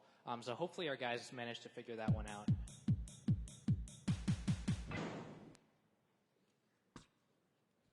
So as you see, the 4 Archons are going directly across the map just to get away from the initial 2 at the start. So we try to encounter them as quickly as possible. On the other hand, this map is pretty big, so we'll definitely have a rough time chasing them down. Also, the plus signs that make up the Void are a little hard for our soldiers to navigate around. If you see that we've surrounded that channel and managed to take them out, and we also, our soldiers try to, as Steve said earlier, our soldiers try to avoid the channelers because by the time the soldier sees a channeler, it's really too late, so our Archons let them know where they are. The nasty part about this map is actually like the minimum flux requirement to win, and the difference in flux requirement is pretty massive. So even though the large map terrain helps, you know, it usually takes way too long to get there, even with good worker code. Yeah, as you saw the previous round, if the minimum map points had been different by just 1,000, we would have easily lost that game. So hopefully we've taken out 3 of his Archons and got enough flux to take the lead shortly. Oh, we gotta go. We have ice skating lessons.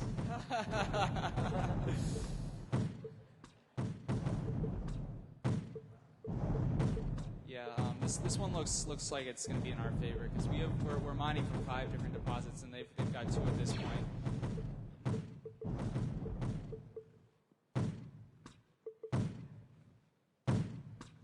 That first match though gave us a heart attack there. If you notice some of the workers, they have to travel a far distance to collect blocks to make up the staircase. So we could improve. Good try, Spence. No, thank you.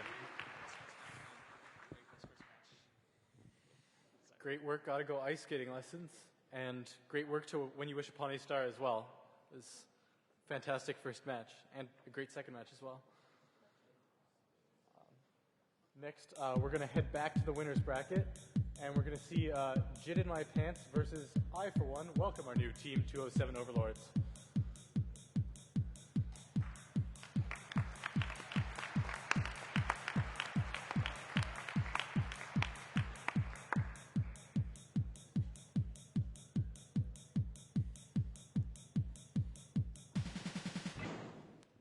I just want to say we've seen like really great matches this year. It's really, really exciting. I guess devs did a really good job creating a very, very exciting game. So thank you, devs. Yeah! As you can see, their swarm is attacking us, and we're gonna get cornered, and we're gonna get killed probably in that corner. That wall was helping us, but it wouldn't for long. It's a really sad match. We have played them a lot of times, and we know how it goes. It's usually very quick. Yeah.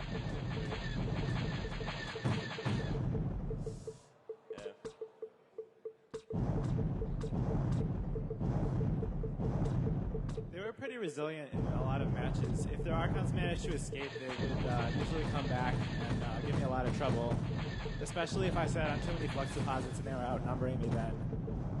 Our weakness is that we don't usually spawn attacking units, and when they're charging us like that, we just don't have any time to do anything, so we just get killed. Now that one Archon will just try to run. It's not going to fight at all. It's just going to try to run away as fast as it can, but I'm pretty sure he won't be able to. And we're losing in points too now, so at least we're building really well in the upper left corner. The tower is getting high really quickly. That's pretty good, but it's not going to help us.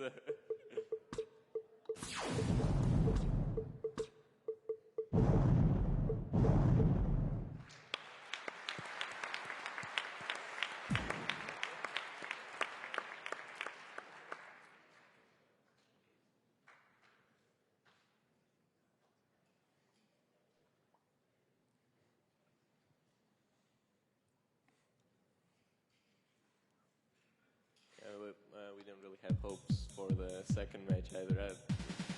We played them on the scrimmage on 3 maps, 3 sets of maps in like every kind of way possible, and we lost every single match. We lost like every single match. It was not even close. So I have to say that they were giving me a tough time though in some of the previous matches, so I was really happy when I saw that. We're gonna get cornered. All 3 of our Archons are gonna get cornered and killed. That's already a huge disadvantage.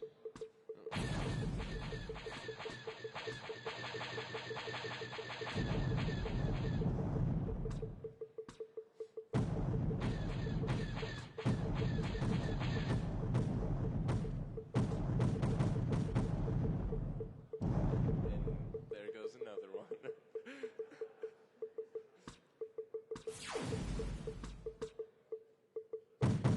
Our domination bar started decreasing too, so that's game over now.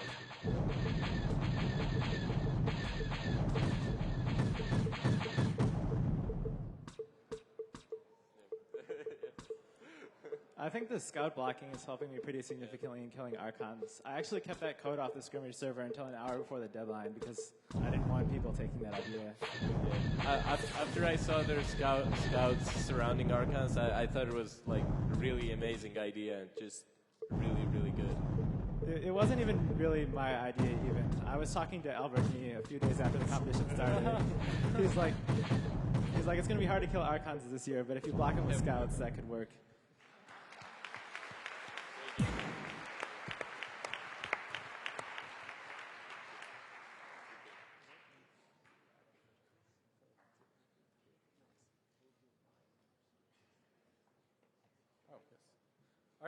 All right, so the next teams will be Team 10, we'll do it live, versus 93, Gotta Go ice skating lessons.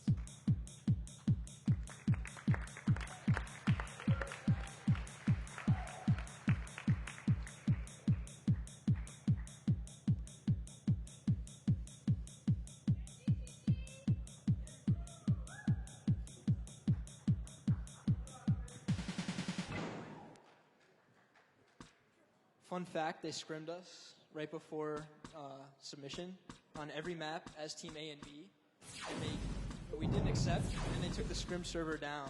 So we have no idea how this matchup will turn out at all. Yeah, we actually haven't played against this team very much, so we're uncertain as well. But it looks like we've got that those Archons in the corner. Yeah, it looks like they're done. So that should give us the advantage we need. But then again, they're a flux gathering team from the start, so their domination bar is already halfway filled.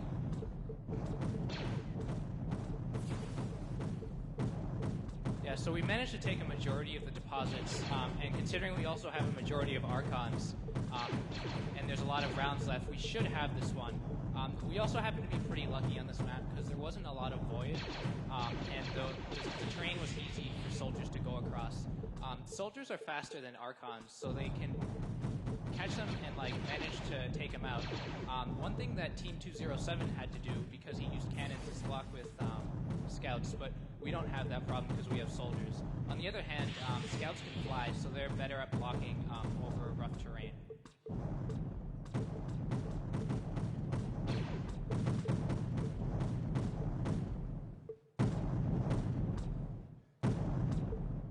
So if you notice in the top right, our soldiers are a little bugged and just kind of sitting on the staircase.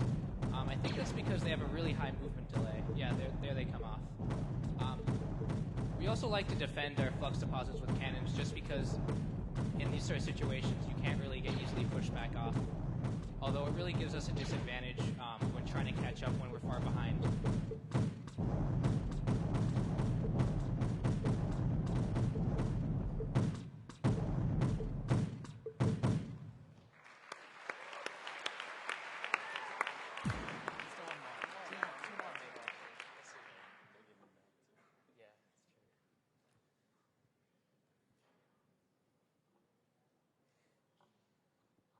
So we saw, again, that they're a flux gathering team, so we'll probably send 4 Archons straight across the map and 2 to gather initially.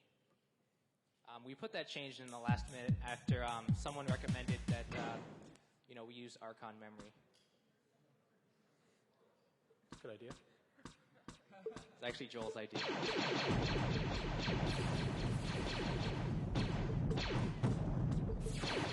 So you'll notice that our soldier there died to the channeler. It's because our Archons were out of range. They couldn't spot for it. It looks like the strategy has worked really well on this map. It's effective when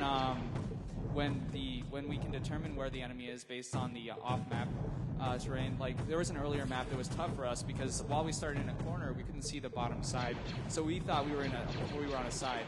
But this one's much better. But who knows? Because we didn't actually end up being able to kill an Archon. So they might be able to get this on Flux. But you'll notice we started gathering Flux now. It's because we've sensed that they've got a certain amount more than us. So we could hang on to this and actually beat them by Flux. Who knows? It'll be close. In the top right, we're cornering. We're going to hopefully corner those 2 Archons and take them out. That's definitely an advantage we count on. If a team had been really good at retreating or just never gotten into a fight with us, we might have been given a little more trouble. But we got a little bit lucky with this matchup. We also noticed in the bottom right, their cannons are having a hard time, or they were having a hard time attacking our flux deposit because of the void terrain right there. So we're able to. They were trickling in one at a time while we could take them out. Looks like we're cornered again. And now it's only a matter of time before they catch up, and now they're beating us on points.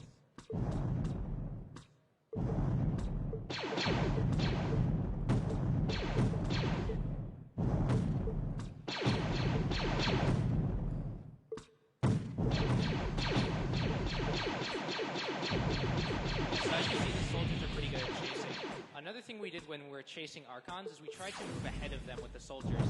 So if a soldier detects that there's a swarm behind it and that it's under an Archon, an enemy Archon, it will try to move ahead of the Archon. Unfortunately, we weren't able to take him here. You see our soldiers, they're running around backwards. One thing that we try to do is if we think we're between an enemy, we run back, but yeah.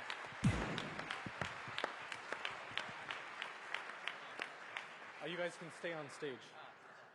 because the next match is between you and Jit in my pants. So this is the team that just upset Gotta Go ice skating earlier.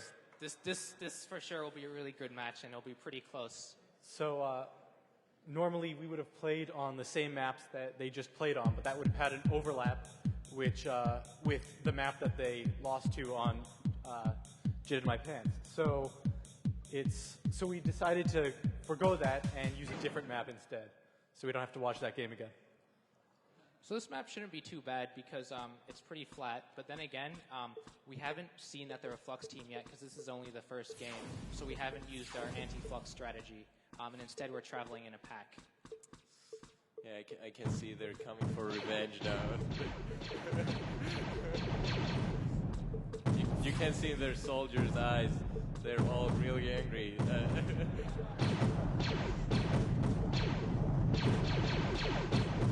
So hopefully This map is really bad for us because all the flux deposits are at the corner. So that means when they come, we're already cornered. So that just gives them huge advantage over the fact that when they attack, we're already cornered and they will easily kill those 2 or 3 guys and down at the bottom. It was 3 guys, yeah.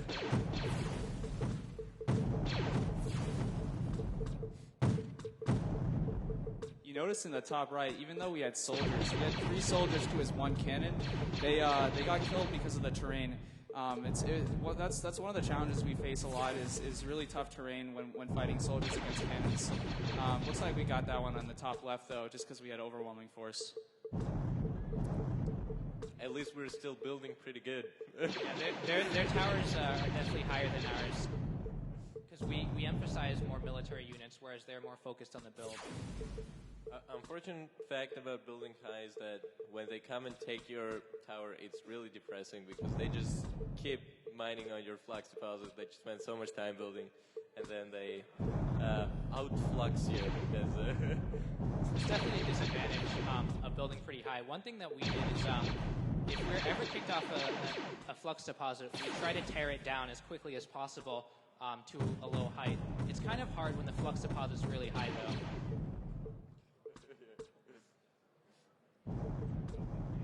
Yeah, so now that this is the end game and we detected we've got all the flux deposits, that Archon is going to navigate. That lone Archon will navigate to the center of the map.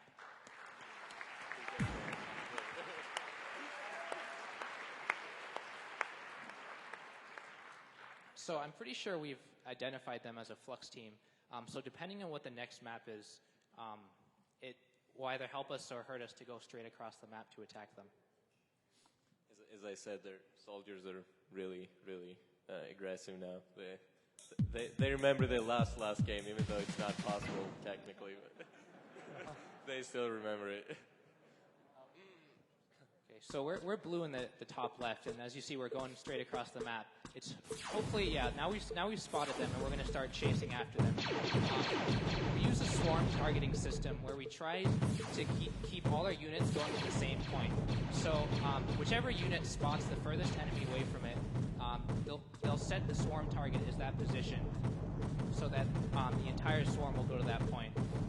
Fortunately for me, I kind of fed his first wave off. First wave is very, very important in their strategy because they have a lot of soldiers. If you fend their first wave off, you have a better chance of fighting them off in the future. But let's see how it goes. Now they're mining a lot of flux too, so we don't get that much flux advantage. So we have right now I think it's about 3 deposits to their 4, so it should be pretty close in terms of flux. Although they definitely build theirs higher, like I said earlier.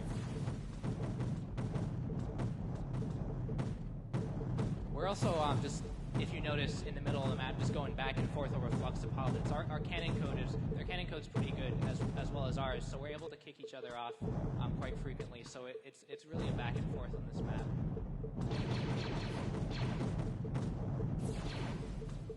My domination bar is starting to decrease, so that's a bad sign.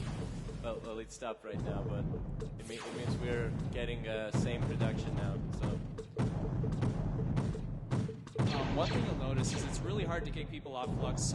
It's a 50-50 if both teams are defending. So what we favor doing is running around with 2 Archons as opposed to 1 when we're attacking. That's why we try to stick together as a swarm. But you see, it's getting pretty close there. This match could really go either way. I mean, there's a lot of rounds left, and it looks like we're not going to be able to kill an Archon. So it's just who can push people off Flux and gather the best is going to win.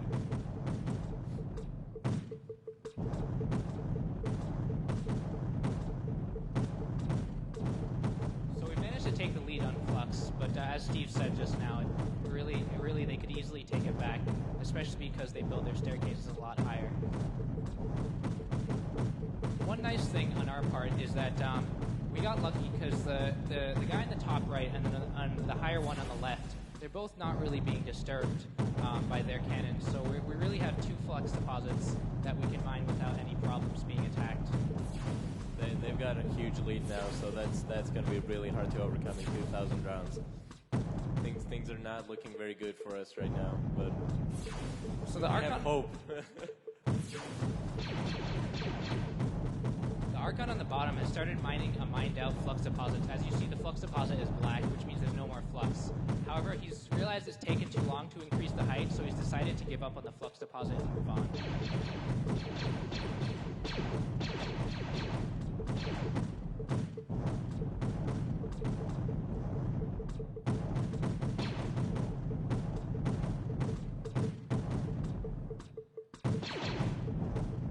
We're also having a tough time on the bottom because we keep spawning units behind the wall. Then our Archon rushes over the wall, leaving the units behind, and they can't catch up quickly enough to keep their health up.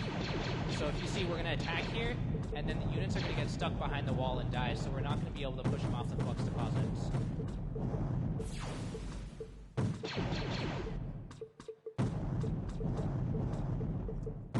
Yep, that's a game over now because we have too much difference, and there are not that many rounds left to take over.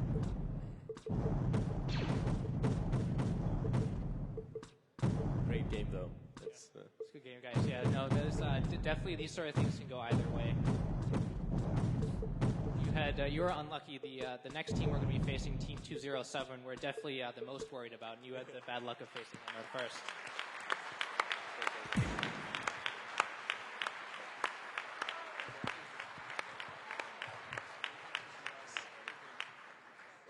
Great work, both teams.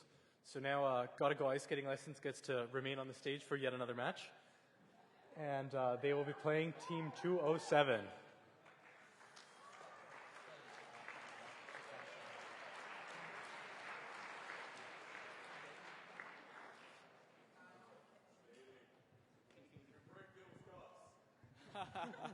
Thanks, Dan. So this is a really tough matchup for us because Overlords runs around with a lot of cannons, and we run around with soldiers. And the cannons have been shown to beat soldiers in combat, and we usually rely on taking out Archons. So we actually usually lose the first fight against this team. We played one scrimmage recently against them, and they beat us best 2 of 2 in 2 out of 3 games. So I don't know. I'm pretty worried about this team. Both of these teams are really fantastic. On our scrimmage server that we have, they're way ahead of all of the rest of the teams and have been doing so well that when they win against other teams, they actually lose ranking points because they're so much better than all of the other teams. Thanks, Joel. One thing you'll notice here is that his cannons got stuck behind that wall, which is really good for us. It's hard for him to push when you have to run around a wall. Another thing you'll notice is he has a lot of scouts. It's because we target cannons ahead of scouts, and so his cannons die first. But it looks like he was able to get around the wall, so this one could be close. But then again, we didn't lose an Archon, so that's always good. If we lose an Archon early on against this team, it's no question they're going to beat us. One thing you saw earlier is that our guys retreated away from the corner. We save map information about where the corners are in the map, and we try to get away from them. As you noticed earlier, a lot of teams ended up losing Archons to corners. So we really emphasize good retreating so you can come back to fight another day.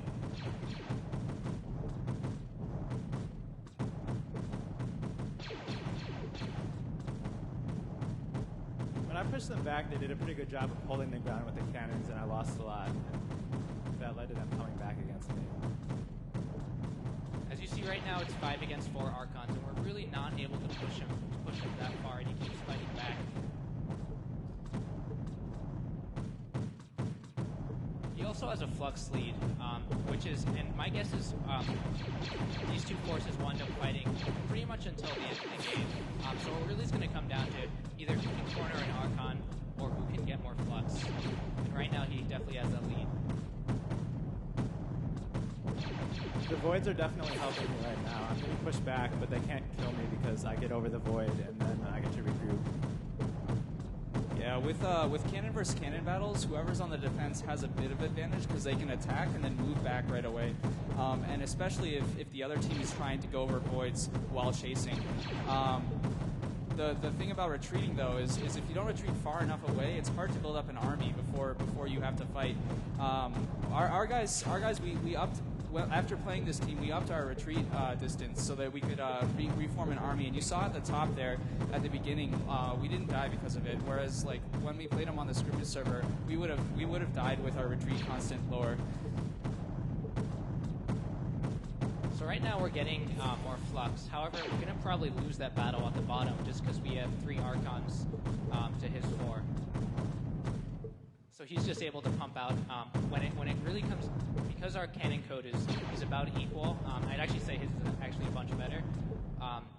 He's able to just pump out more units and really kick us back. So as you saw, we retreated there.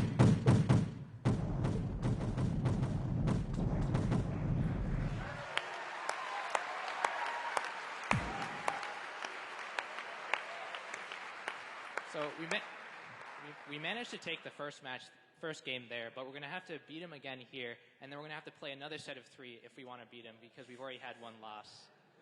So, I don't know. He definitely has the advantage here.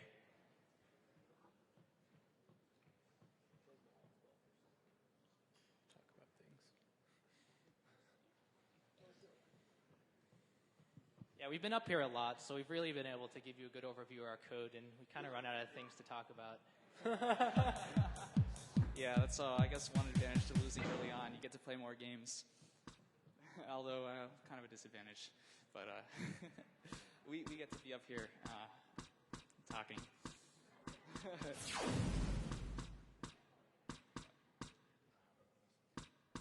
So one thing that Dan's team uses is that he sends out scouts to find your position, so he ends up getting to you pretty quick, which is crucial against Flux teams.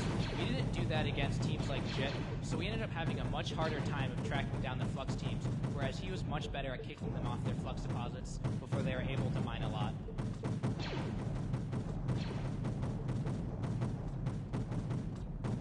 So you'll notice here, even though we had an Archon advantage, he managed to push us back quite a bit just because he had more cannons than us for a while. And it takes a long time to spawn units. When a unit is just spawned, it takes 50 rounds for it to be able to attack. So if you're on the retreat all the time, it's very hard. So let's see, we might have an Archon in the corner. Oh, no, it looks like he got out. That's close. Looks like we're mining from a lot more deposits here, but then again, we'll be losing that fight. But one thing that's helped us a lot against this team sometimes is if he chases us around the map the whole game while we're gathering from other places. But I don't know. Since then, he's probably changed. Overlords has probably changed their code a little bit. They used to be a bit quite aggressive and chase you forever. But you can see he just started taking that flux deposit there. So. You know, it's not as good as it used to be for us. I think it probably helped me that they went off and took those flux deposits, because it seemed like I was losing the battles, but now I have more army than they do in each fight.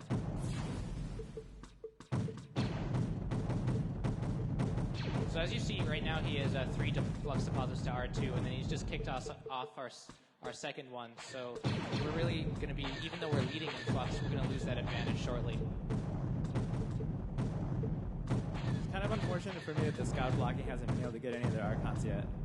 Yeah, we definitely emphasize good retreating. So we ended up making a potential map of enemy directions and going to the direction with the lowest potential, which really was able to make us retreat. If you look in the left, our Archons are a little bit bugged. One of the things we really wanted to make sure is we didn't have any bugs this year. However, it doesn't exactly seem to work out in that case because our guys are kind of stuck there and not really doing anything. I think they're trying to build up a sizable force, but the cannons keep dying. All right, now they got out of their little stuck. That really put us at a huge disadvantage because now he has a lot more flux than us and a lot more deposits. So if things don't really change, he's going to have this game on us.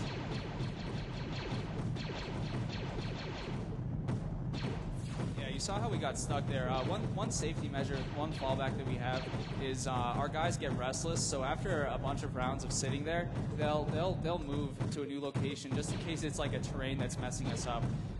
So that's what it was able to get us out of that little spiel there.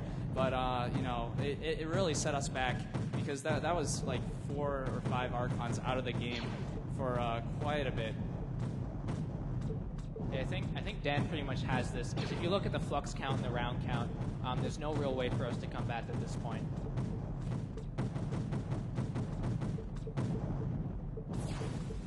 I mean, we did manage to keep our Archons alive, which we're pretty happy about because against Dan's team, that's never a guarantee. He always manages to corner you.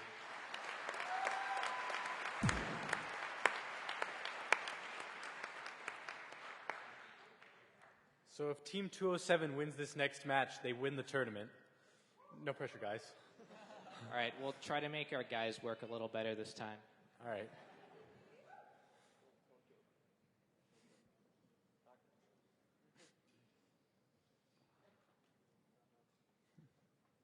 Should be exciting. It's a new map. Nobody's ever seen it yet.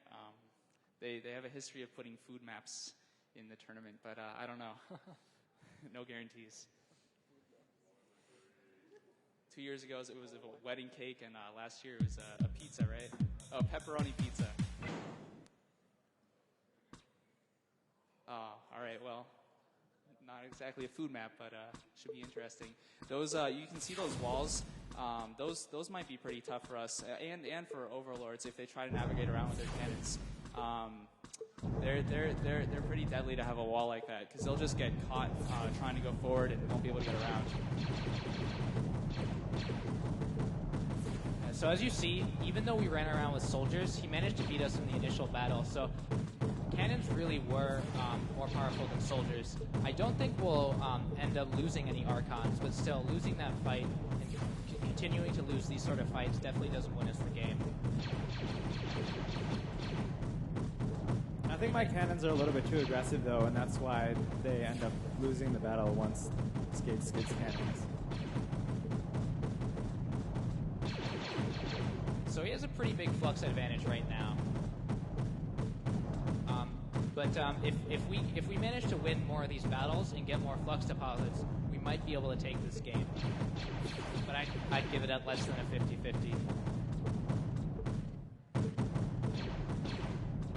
One great thing about Battlecode in general is you can never really guarantee any sort of win at any point.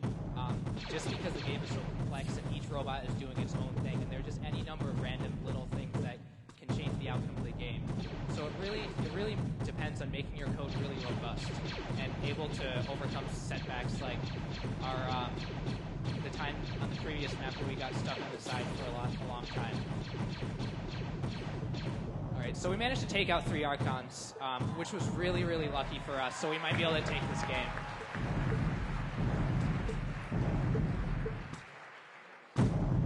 Guys aren't actually programmed to surround. What ended up happening is he got pincered because our main force pushed him into one of our defensive flux deposits. Yeah, with games like this, if you get into a situation like that, it's really tough to recover. And you know, like we said, it's not something we planned. It's only something that, like, you know, you get unlucky.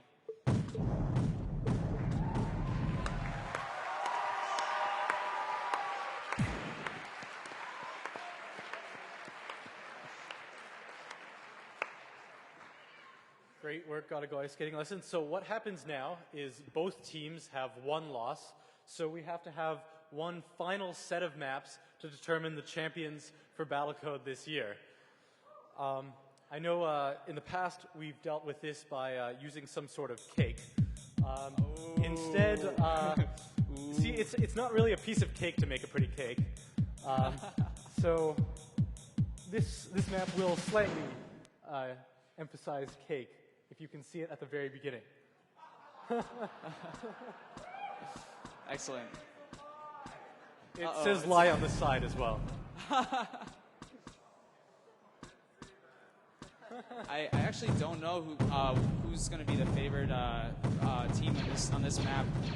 It looks like there's a lot of tough terrain, but that goes for both of us because we're both swarm teams. But he always wins that first fight against us. So if we get cornered right here, we might be in trouble. Good thing actually though, as you notice, our guys don't get within a certain distance from the corner. It helps us stay alive. But we'll see. We'll see. It should be this should be pretty close.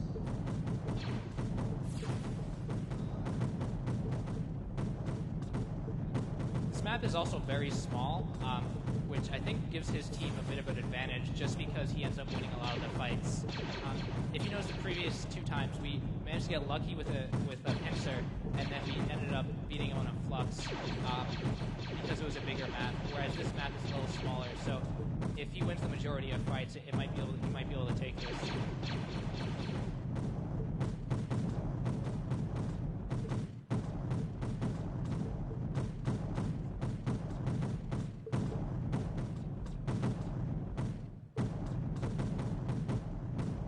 He was also pretty good at getting out of the corner there, and we really weren't able to corner him, whereas some of the teams that didn't make it to the finals had a lot of issues with things like that.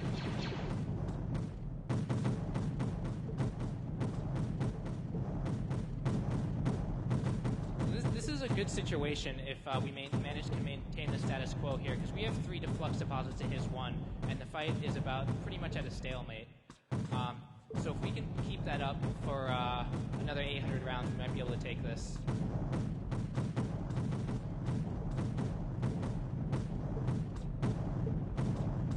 As you see now, it's 2 flux deposits to 2 flux deposits. And there's a good chance he might kick us off this one too. Our soldier managed to get through his cannon swarm and start attacking his archons, but it just wasn't enough to take him out because soldiers really count an overwhelming force, whereas in a lot of these smaller battles, you can't really have that. So it looks like the bottom left flux deposit got mined out. So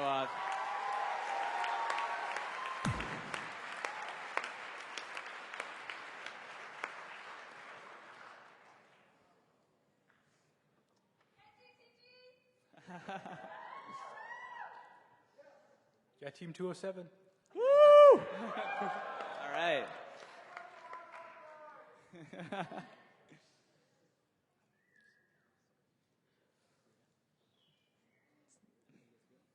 We're really fortunate that our Archons haven't died yet against this team. On the scrimmage servers, they would die a lot, and that would be the end of us. Ooh. This one, I don't know. This is another map that's hard to navigate around, but then again, that's a disadvantage for both of our teams. Thankfully, neither of us is flux for both of us, I guess.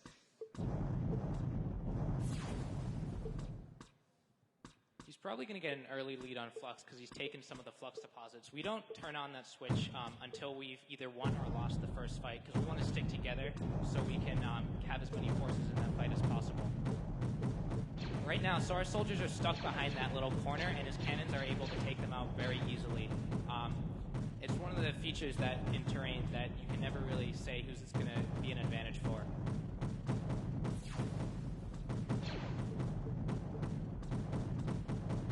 It's also hard to detect when you're in that situation because Archons can sense a pretty big area, and it's going to be it's an n-squared problem to sense all the terrain, so it's really not worth it because there's a bytecode limit on the number of computations.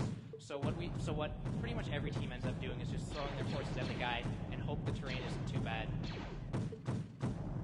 I really have to hand it to them with their cannon fighting because I go all cannons, and so I've spent a lot of time making my cannon fighting good, and yet they still seem to be beating me. We managed to break through, but our soldiers probably won't be able to chase down the Archon just because of the terrain difficulties.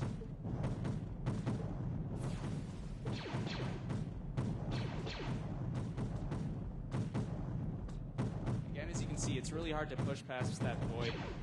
So he has the advantage in this fight until we either get over it or he pushes us back. And then if he pushes us back, then he'll be on the bad side of the void. So this fight might just go back and forth for the rest of the game. If the fight did go back and forth and it was just 5 on 5, then it would really come down to the flux. Right now he has a small lead.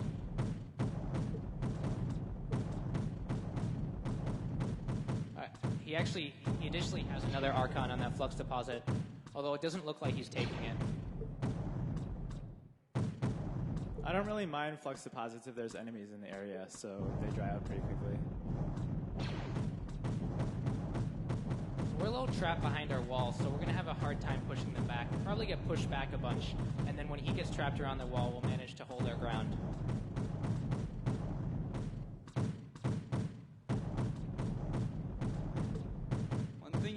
The difference that in how we build staircases. If you look, our staircases are stacked with 2 height difference between each stair, and his are stacked with 1.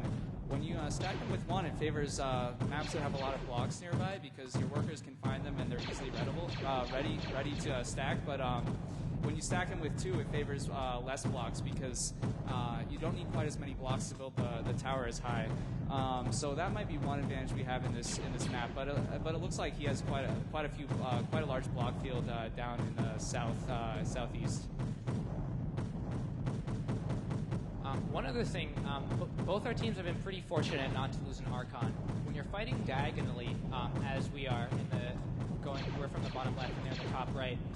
Archon sensor range is actually just as long as cannon sensor range. So a lot of times what will happen is our Archons will move forward and then they'll get, before they can see any cannons, because they think it's safe to move forward because they don't see any enemies, but then they'll become in range of 3 or 4 cannons, which in some cases is enough to take them out. I actually use messaging so that my Archons will retreat from cannons that are a little bit outside their range. One thing that you'll notice, though, is that we've stopped building that tower in the southwest. It's because our workers know that there's enemies around. Our Archons are telling them to switch over to being batteries. So what they do is they feed our army when there's enemies around. But the problem there is that it stops us from gathering flux. As you notice, our flux has stopped from going up. With only 1,200 rounds left in this match, it's probably going to be very difficult to come back in flux. My workers will also try to support my cannons if the enemy gets near, so it's pretty fortunate for me that most of the fighting has been taking place around their flux deposit, not mine. Alright, we're lucky enough to take out one Archon. Maybe we can take out another one here, and a third one. If we can get the flux, if we can get enough flux so the dominance bar won't be so in his favor, we might be able to take this, but it doesn't look likely with less than 800 rounds to go.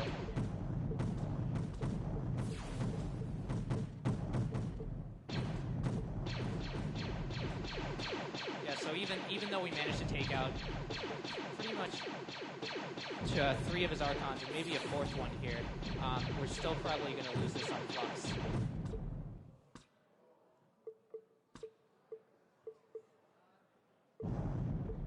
It was a close match. Like we said, we went back and forth for a while, so that really worked against us, especially since we stopped our building in the bottom left corner. So it looks like Overlords has this one. But who knows? 200 rounds? No, I don't think so. When I lose 4 Archons, I will remember that, and I'll be more reluctant to take flux deposits in the next match. I don't know if that's actually good for me, because I won this game on flux, but we'll see.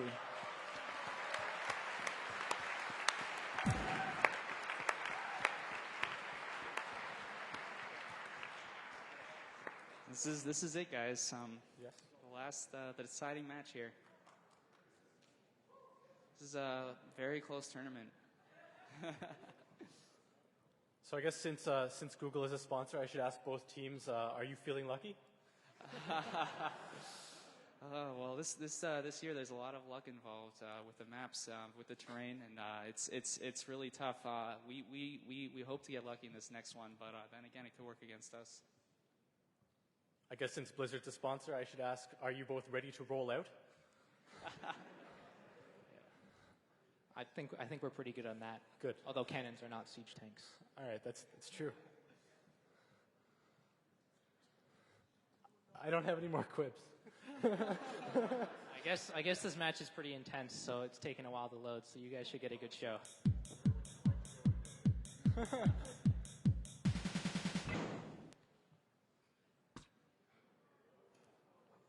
This is very interesting. A lot of void squares here.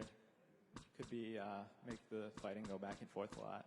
Yeah. So if you notice, there's the terrain is kind of split up into compartments. So within each compartment, it should be pretty easy to navigate over. However, when you change from compartment to compartment, it's really hard to chase. So if our soldiers can get him on the flat ground after winning a fight, we might be able to take out one of his Archons. But if he retreats in void in time, we won't be able to do it. Yeah. So as you see here, even though we had soldiers and he had cannons, his cannons were just superior to our soldiers, just because they had overwhelming firepower, and there's nothing we could do about it. You'll notice that I didn't take flux at the beginning because I lost all those Archons before, and I decided that I took too much flux and probably should have stayed together more. So we're a little lucky here that his cannons just got trapped around that void and weren't able to finish off our Archons. Our Archons were able to get away.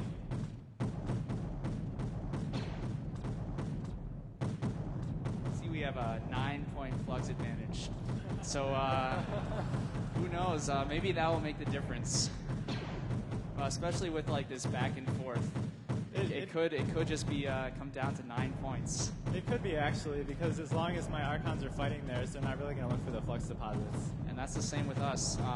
We wait until we finish a fight. We don't really start gathering unless we beat them in a fight or lose in a fight. And so far we haven't won or lost yet. So this could be it, especially with those walls. I'm just glad we somehow got nine flux points.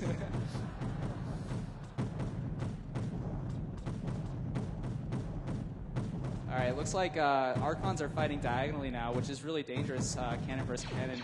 Like Spencer said earlier, you can't sense when you're going to run into a cannon range if it's diagonal, whereas vertical and horizontal you definitely can.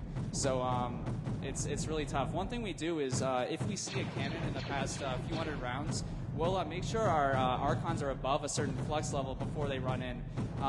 It's a little fix that keeps them alive most of the time, but we've had Archons die like that in the past. As you see, we've been able to push them off, so that's pretty good. That little corner with those, if you see in the 3D, there's that wall, the really high blocks. That was pretty bad for our fighting. Because one thing cannon teams really count on is being able to move back and forth. So we managed to win that fight, and I think we should be taking flux soon, but we're not close to taking them out at all. Both of our teams, our Archons, are pretty conservative and really good at running away.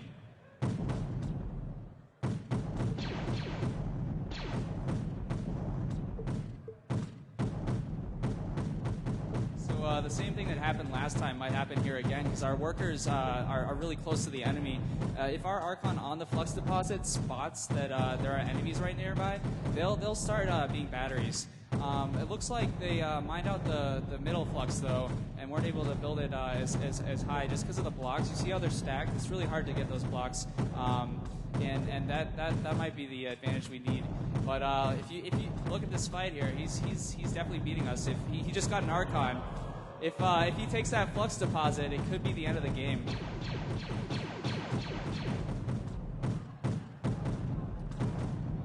Yeah, so you notice that a lot of these games come down to these little random things that you really can't tell that will only win you one game out of every 300 you play. So the key is just to make sure you make all these little improvements that won't win you every game, but will just make the difference in these sort of situations. So he was able to keep an Archon, one more Archon alive than us, which is really a pretty big advantage. I was seeing some strange...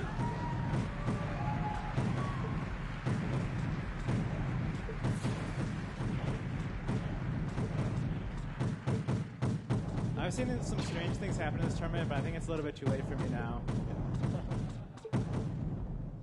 As you see, this was pretty much a 50-50. We ended up winning and losing and winning and losing. On the Scrim server, this was definitely our toughest team to crack.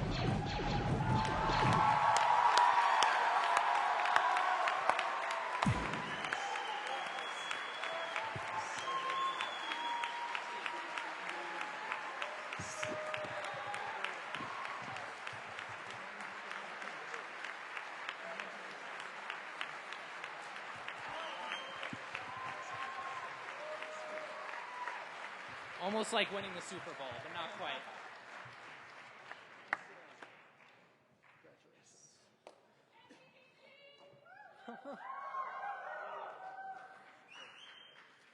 Great work to both teams. Those were obviously all very close matches.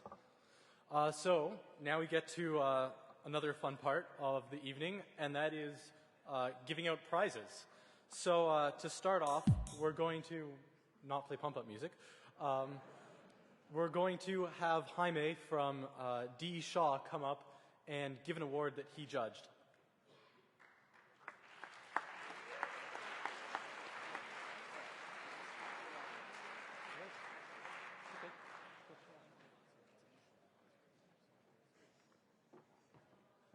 Thanks, Joel. It's great to be back.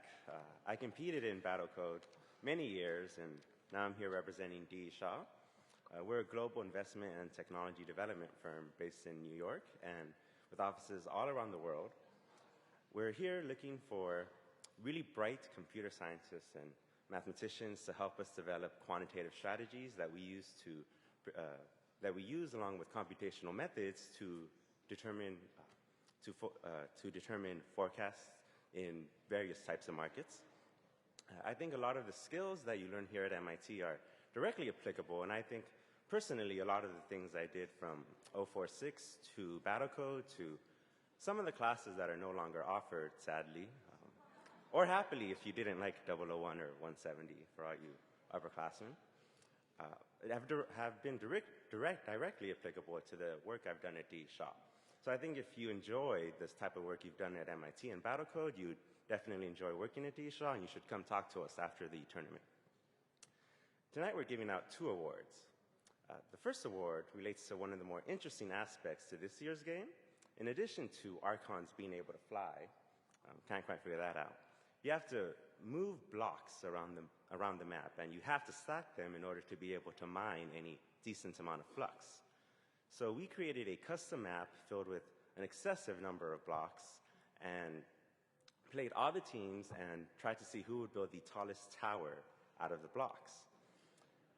I was quite amazed at the results. And to the team that built the tallest tower and is most efficient at stacking blocks, we're giving each team member a Nintendo DS Lite with Tetris so that they can stack blocks even after a battle cut.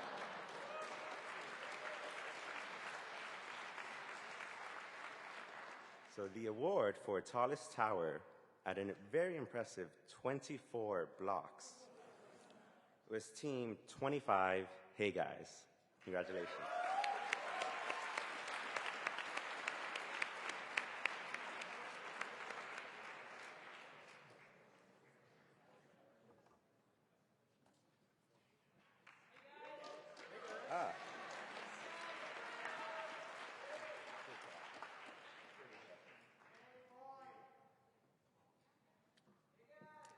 Hey guys. Bye guys. We also have some fleece sweatshirts up here for the people who won the 2 awards. Come up here after the match and we can give them to you. The second award relates to the team that did the simplest strategy. So here you've seen very impressive teams that did very complex tasks. Everyone in the top 8 used workers. Even if they didn't write worker code, they still used them. But we found one team that was able to do really well, even in the qualifying tournament, without using workers, without using channelers, and without even using soldiers. They just kind of spawned a couple cannons, a couple scouts, and then very slowly went around the map, killing the other enemy. And they were really good at it. I was surprised at how good they were. For the team that had the surprisingly simple strategy that was still effective, we're giving each team member a Nintendo DS Lite, along with one of the simplest games out there, Tetris DS.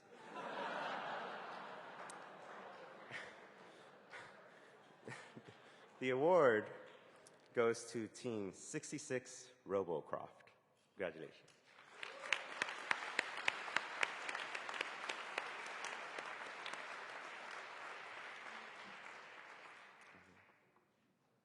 I think. So one of the interesting things about being up here is that with the bright lights, I can't see anything. It's literally all black.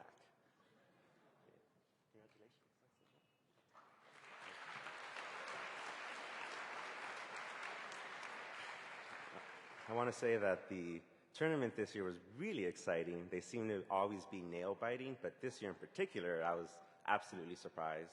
And great job to all the contestants that competed and to the directors who sacrificed all of IAP and most of last semester to put this together. Let's give the contestants another round of applause. Great job, guys.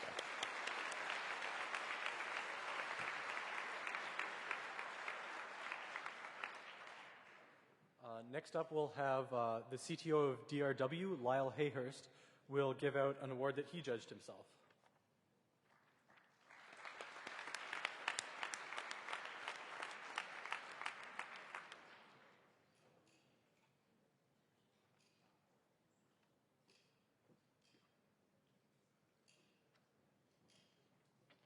Hey everybody, I'm Lyle. This is my colleague Dominic. So last year we gave an award for the most adaptive team. Essentially what we were trying to figure out was, is there a correlation between competitiveness and adaptivity? So we ran a big simulation. We had all the teams ahead from Joel. And it ended up being that our top teams were also the top teams in the tournament. So this year we decided to do it again. And last year the files that I got from Joel didn't have really a lot of data in them. It was essentially the type of units that the different Archons would spawn. So this year I'm like, hey Joel, I'd really like it if you gave me some more information in your log files. So that ended up maybe being a mistake because we ended up accruing about 1 terabyte worth of log files running all the simulations. And of course, since we got all the teams on Tuesday, we spent the last four days running sims. So we ended up running about 5,000 matches. Like I said, we had 1 terabyte of log files. We loaded 42 million rows into our, billion, excuse me, thank you. 42 billion rows into our time series database. And Dominic just did a ton of number crunching. And the interesting thing was our top 2 teams, in terms of adaptivity, were also the top 2 teams in the finals, Team 92 and 227, which we thought was good. It confirmed most of our theory, which that teams which are very competitive also adapt well to the strategies of the other groups. So Dominic's going to dig a little into how we calculated the adaptivity score and also how we set up the round robin. So first of all, I wanted to say kind of congratulations to our top 8 after we ran all of our simulations. Team 64, Team 70, 93, 126, 163, 207. 241 and 249, we really put you through your paces in our sims. And so what we did is we ran a series of World Cup style tournaments where top 2 teams progressed on to the final round, and then we had each team play itself on every map. And we were evaluating how much the teams adapted in between matches and how much the teams took different routes as opposed to what their opponents did. And so we evaluated those by looking at the teams build again in terms of what they spawned, in terms of percentage-wise, so kind of their distribution of spawns. And we looked at how much energon they transferred between a unit. So the more adaptive teams we thought would be transferring more energon longer distances to kind of redistribute their energy to the front lines or to wherever it's needed. And so after running quite a bit of data, we ended up with, surprisingly, the finals. So Team 93 and Team 207, and we're proud to present the award of Most Adaptive Code to Team 93.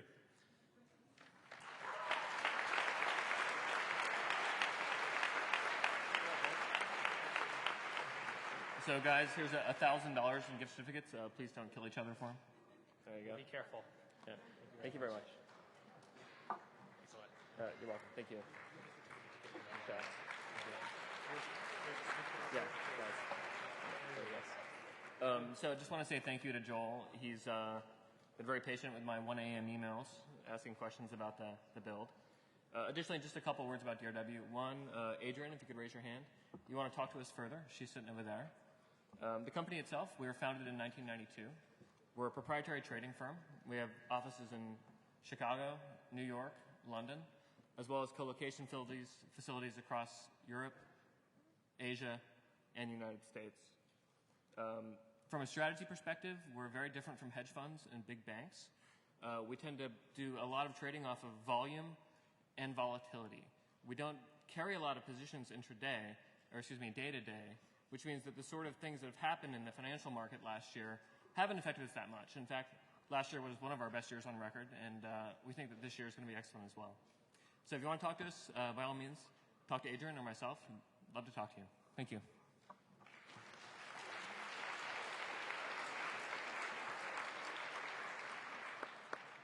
Thank you very much, Lyle. Also in the vein of adaptivity, so as I mentioned earlier, each Archon can store a certain amount of information from game to game. And so Oracle, Jay Banerjee, I hope I pronounced that right, from Oracle, will be presenting the awards for best use of Archon memory.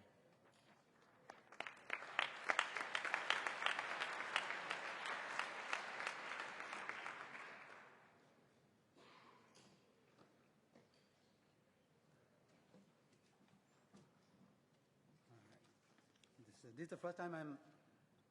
is the first time I'm attending this kind of a competition. It's very, very impressive, and my brain was hurting. So I'll give 3 awards for the best use, most innovative use for Archon memory. The third prize goes to, let's see, is there a name on it, or should I name it? Just off that list. Okay. The third prize goes to team number 022, Little.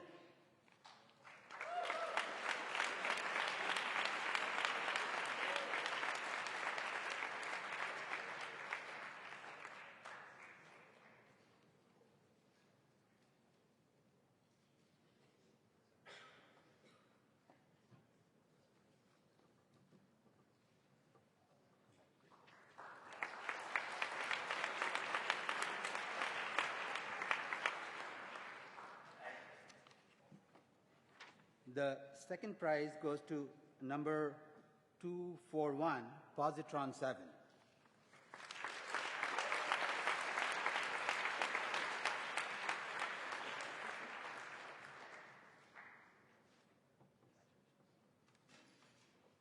And finally, the top award goes to 007, 007 Code Monkeys.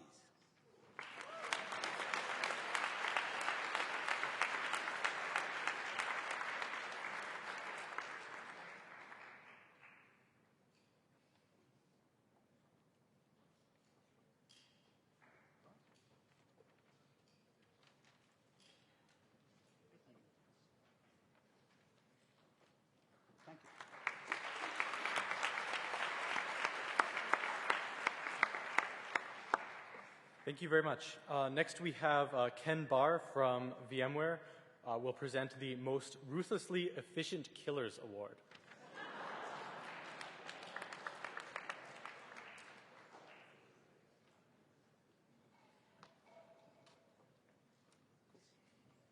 So as I learned from watching, this is probably not a great strategy to win Battlecode, but hopefully we'll get to reward some of the teams that weren't on the stage towards the end of the competition.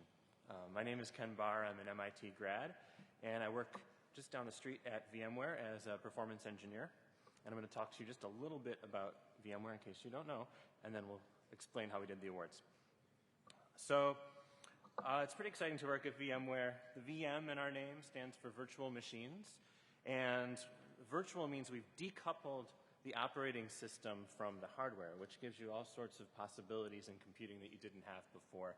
So many of you may have seen our Fusion product, which lets you run Windows on top of OS X without having to reboot your computer. You can run a GNU Linux email server, a Windows database, an Apache web server, and your Vista desktop all on one physical piece of hardware and have complete isolation between all of those guys. And you can move a virtual machine because it's virtual and decoupled from the hardware. You can send it from one physical piece of hardware to another. You can move its underlying storage from one place to another, all without really feeling any interruption in the interactive use of the machine, which is great for repairing machines or for adapting to resource crunches. And a feature that programmers like the Battlecode contestants might like is by running your programs in a VM, a virtual machine, you can actually record all the non-deterministic state and then play it back in the exact same order it happens, which is great for debugging those weird Heisenbugs or race conditions that are really hard to reproduce otherwise. So 100% of the Fortune 100 companies use our software, and as MIT students, you can use it for free. The URL to jot down and remember is mit.edu/VMware, mit.edu/VMware. The other URL to remember, and you may see this around campus in the next few weeks, if you go to vmware.com/campus, if you're interested in internships or joining us after graduation, come find me or Saki, who's sitting in the second row there, and she'll be on campus next week for career fair and an info session on February 24th. So IAP competitions like this at MIT are a really great opportunity for students. I'm jealous as an undergrad. My school didn't have anything like this. But it's fun to have been associated through Battlecode, MassLab, things like that as a grad student. And I think that anyone who would spend a month of their time not going to like Mexico or somewhere warm and instead sitting at their computer programming stuff like this is a great candidate for working at VMware. That drive, the creativity, that's why we're here. Okay, without further ado, to award some prizes, we actually asked 2 VMware interns from MIT, Anthony Chen and Perry Hung, to do some judging for us. Anthony helps with our site recovery product, and Perry works on virtualizing mobile devices. And aside from, let's see, what did I write here? Oh, so aside from the winner of the head-to-head competition that you saw, we're giving this most ruthlessly efficient killers of fleeing teams of terrified prey. And I should note, like I said, that this doesn't mean it's a great strategy for this game. It doesn't mean that VMware endorses such ruthless activity. But we do value high-performance code. It's very important to our customers. So Perry wrote a player that would constantly just run away from the enemy. And the teams were all pitted against this player and timed against how fast they could destroy all the fleeing units. So we'll give 3 prizes here today. The third place team, killing their foe in 13.3 seconds, is team 151, something else.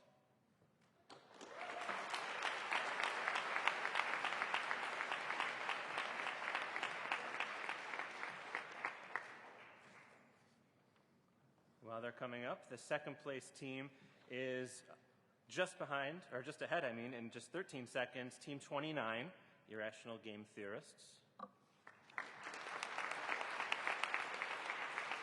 Congratulations.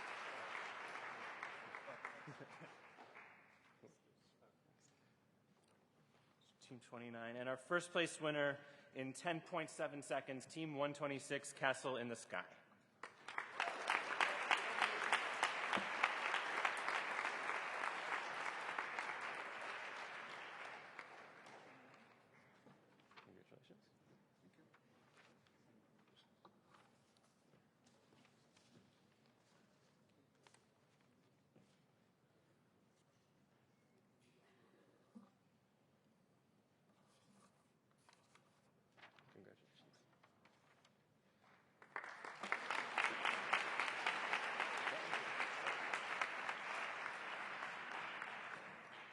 Thank you very much. We have one last sponsor award, and that is from 2 Sigma. And Chris Moe, previous Battlecode contestant, will be giving out that award.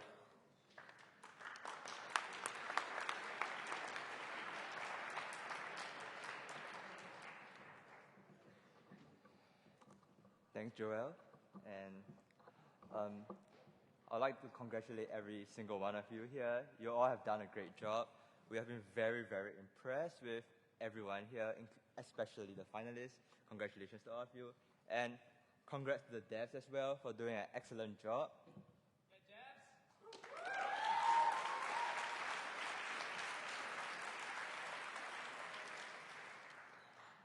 So, after years of being a Battlecode contestant, eating, sleeping, living Battlecode, now it's time for me to be on the other side. And I didn't totally give it up. As some of you might know, I have a player on the scrimmage server. It doesn't do too badly. But it was an opportunity for me to use it as part of my judging, which I will come to later. David has already told you a bit about 2 Sigma. I just want to say, and to add to that, that if you really enjoyed your your classes at MIT, especially if you like 006 or 046 or 005 and 170, you should look for us. We are a great place to work. That said, let me quickly talk about what we'll be presenting today for the 2 Sigma Award. So we really couldn't decide what to judge the contestants on, because this year, there were so many things you could do to win, right? You could kill the enemy, you could mine flux better, you could build taller towers, you could do a lot of things. So we decided to test you guys on everything. We ran a quadrathlon, which is our term for 4 events. 3 events is a triathlon, 5 events is a pentathlon, 4 events a quadrathlon, right? So we tested 4 aspects. So we were only giving out 1 prize, but I want to quickly commend the winners of each of the 4 events before I mention the overall winner of the quadrathlon. The first event we tested was navigation, because it's really important to move around the map. And especially important for workers to carry blocks from perhaps a place that's really far away and transport it back to the original tower. So we designed a very maze-like map with scattered blocks, some flux deposits, and we put a cannon defense at the end. No team could penetrate that cannon defense because it was so hard to navigate. The winner of this event was Team 249, very aptly named When You Wish Upon A Star for navigation. They did a great job of navigating the maze with their workers to pick up blocks and build towers. The second part of our quadrathlon was flux mining. As you know, this year, many games were decided simply based on flux points. So it was really important to first find flux deposits, secondly, build them up, and thirdly, and very importantly, defend them against enemy attacks. Because, again, there is no point building up a huge tower if your enemy just pushes you away and says, "Thank you so much." So we built a map that was pretty conducive to flux mining, a map where killing the enemy wouldn't be really possible. And the 2 Sigma player, which is a more defensive version of what you may have played on a scrimmage server, would sit at home, be semi-aggressive, sometimes try to chase people off blocks. And we ran for 5,000 rounds and see who generated the most flux. So the team that won this was Team 70, Jade in my pants. Very impressive. Even with us harassing them, they still built towers of height 18, a few of them. And they mined over 86,000 flux, which was more than 20,000 more than the second place team. So now the third event was on aggressiveness. Because to win, you not only have to defend your own flux, but you have to kick the enemies off their flux as well. So if an enemy was sitting on top of their flux with a cannon defense, which we saw was very common, which was the team that was the fastest in taking this out? So the winning team was Team 10. We'll do it live. They sent a soldier swarm at us, and when that failed, they quickly built up a cannon force that quickly charged our cannon defense position and destroyed it. And they did it in 829 rounds, which was the only team that actually did it under 1,000. So, and the last event that we did was defensiveness, survivability. So, you know that if you lose a battle, it's better to run instead of getting an Archon killed. So we play tested against all the contestants. We wrote a very strong player. This is actually quite much stronger than what you see on the scrimmage server, and on a map that was very favorable to us. And we wanted to see which team took the longest to die, or if they killed us, right? Or they didn't die. So unfortunately, every single team got killed by the 2 Sigma player. But the winning team for this was Team 93, got to go ice skating lessons. They did a fantastic job of running their Archons, avoiding corners, throwing distractions at us, and splitting its Archons with Magnetic Pursuit. It was very impressive. It took us more than 4,000 rounds to kill them. In comparison, most teams died in about 1,000 rounds, and the second place team just took a bit over 2,000 rounds. So we had 4 events, and we had 4 different winners. So it was really hard to predict who the overall winner would be. That being said, we will be giving out a Nintendo Wii to each member of the winning team, and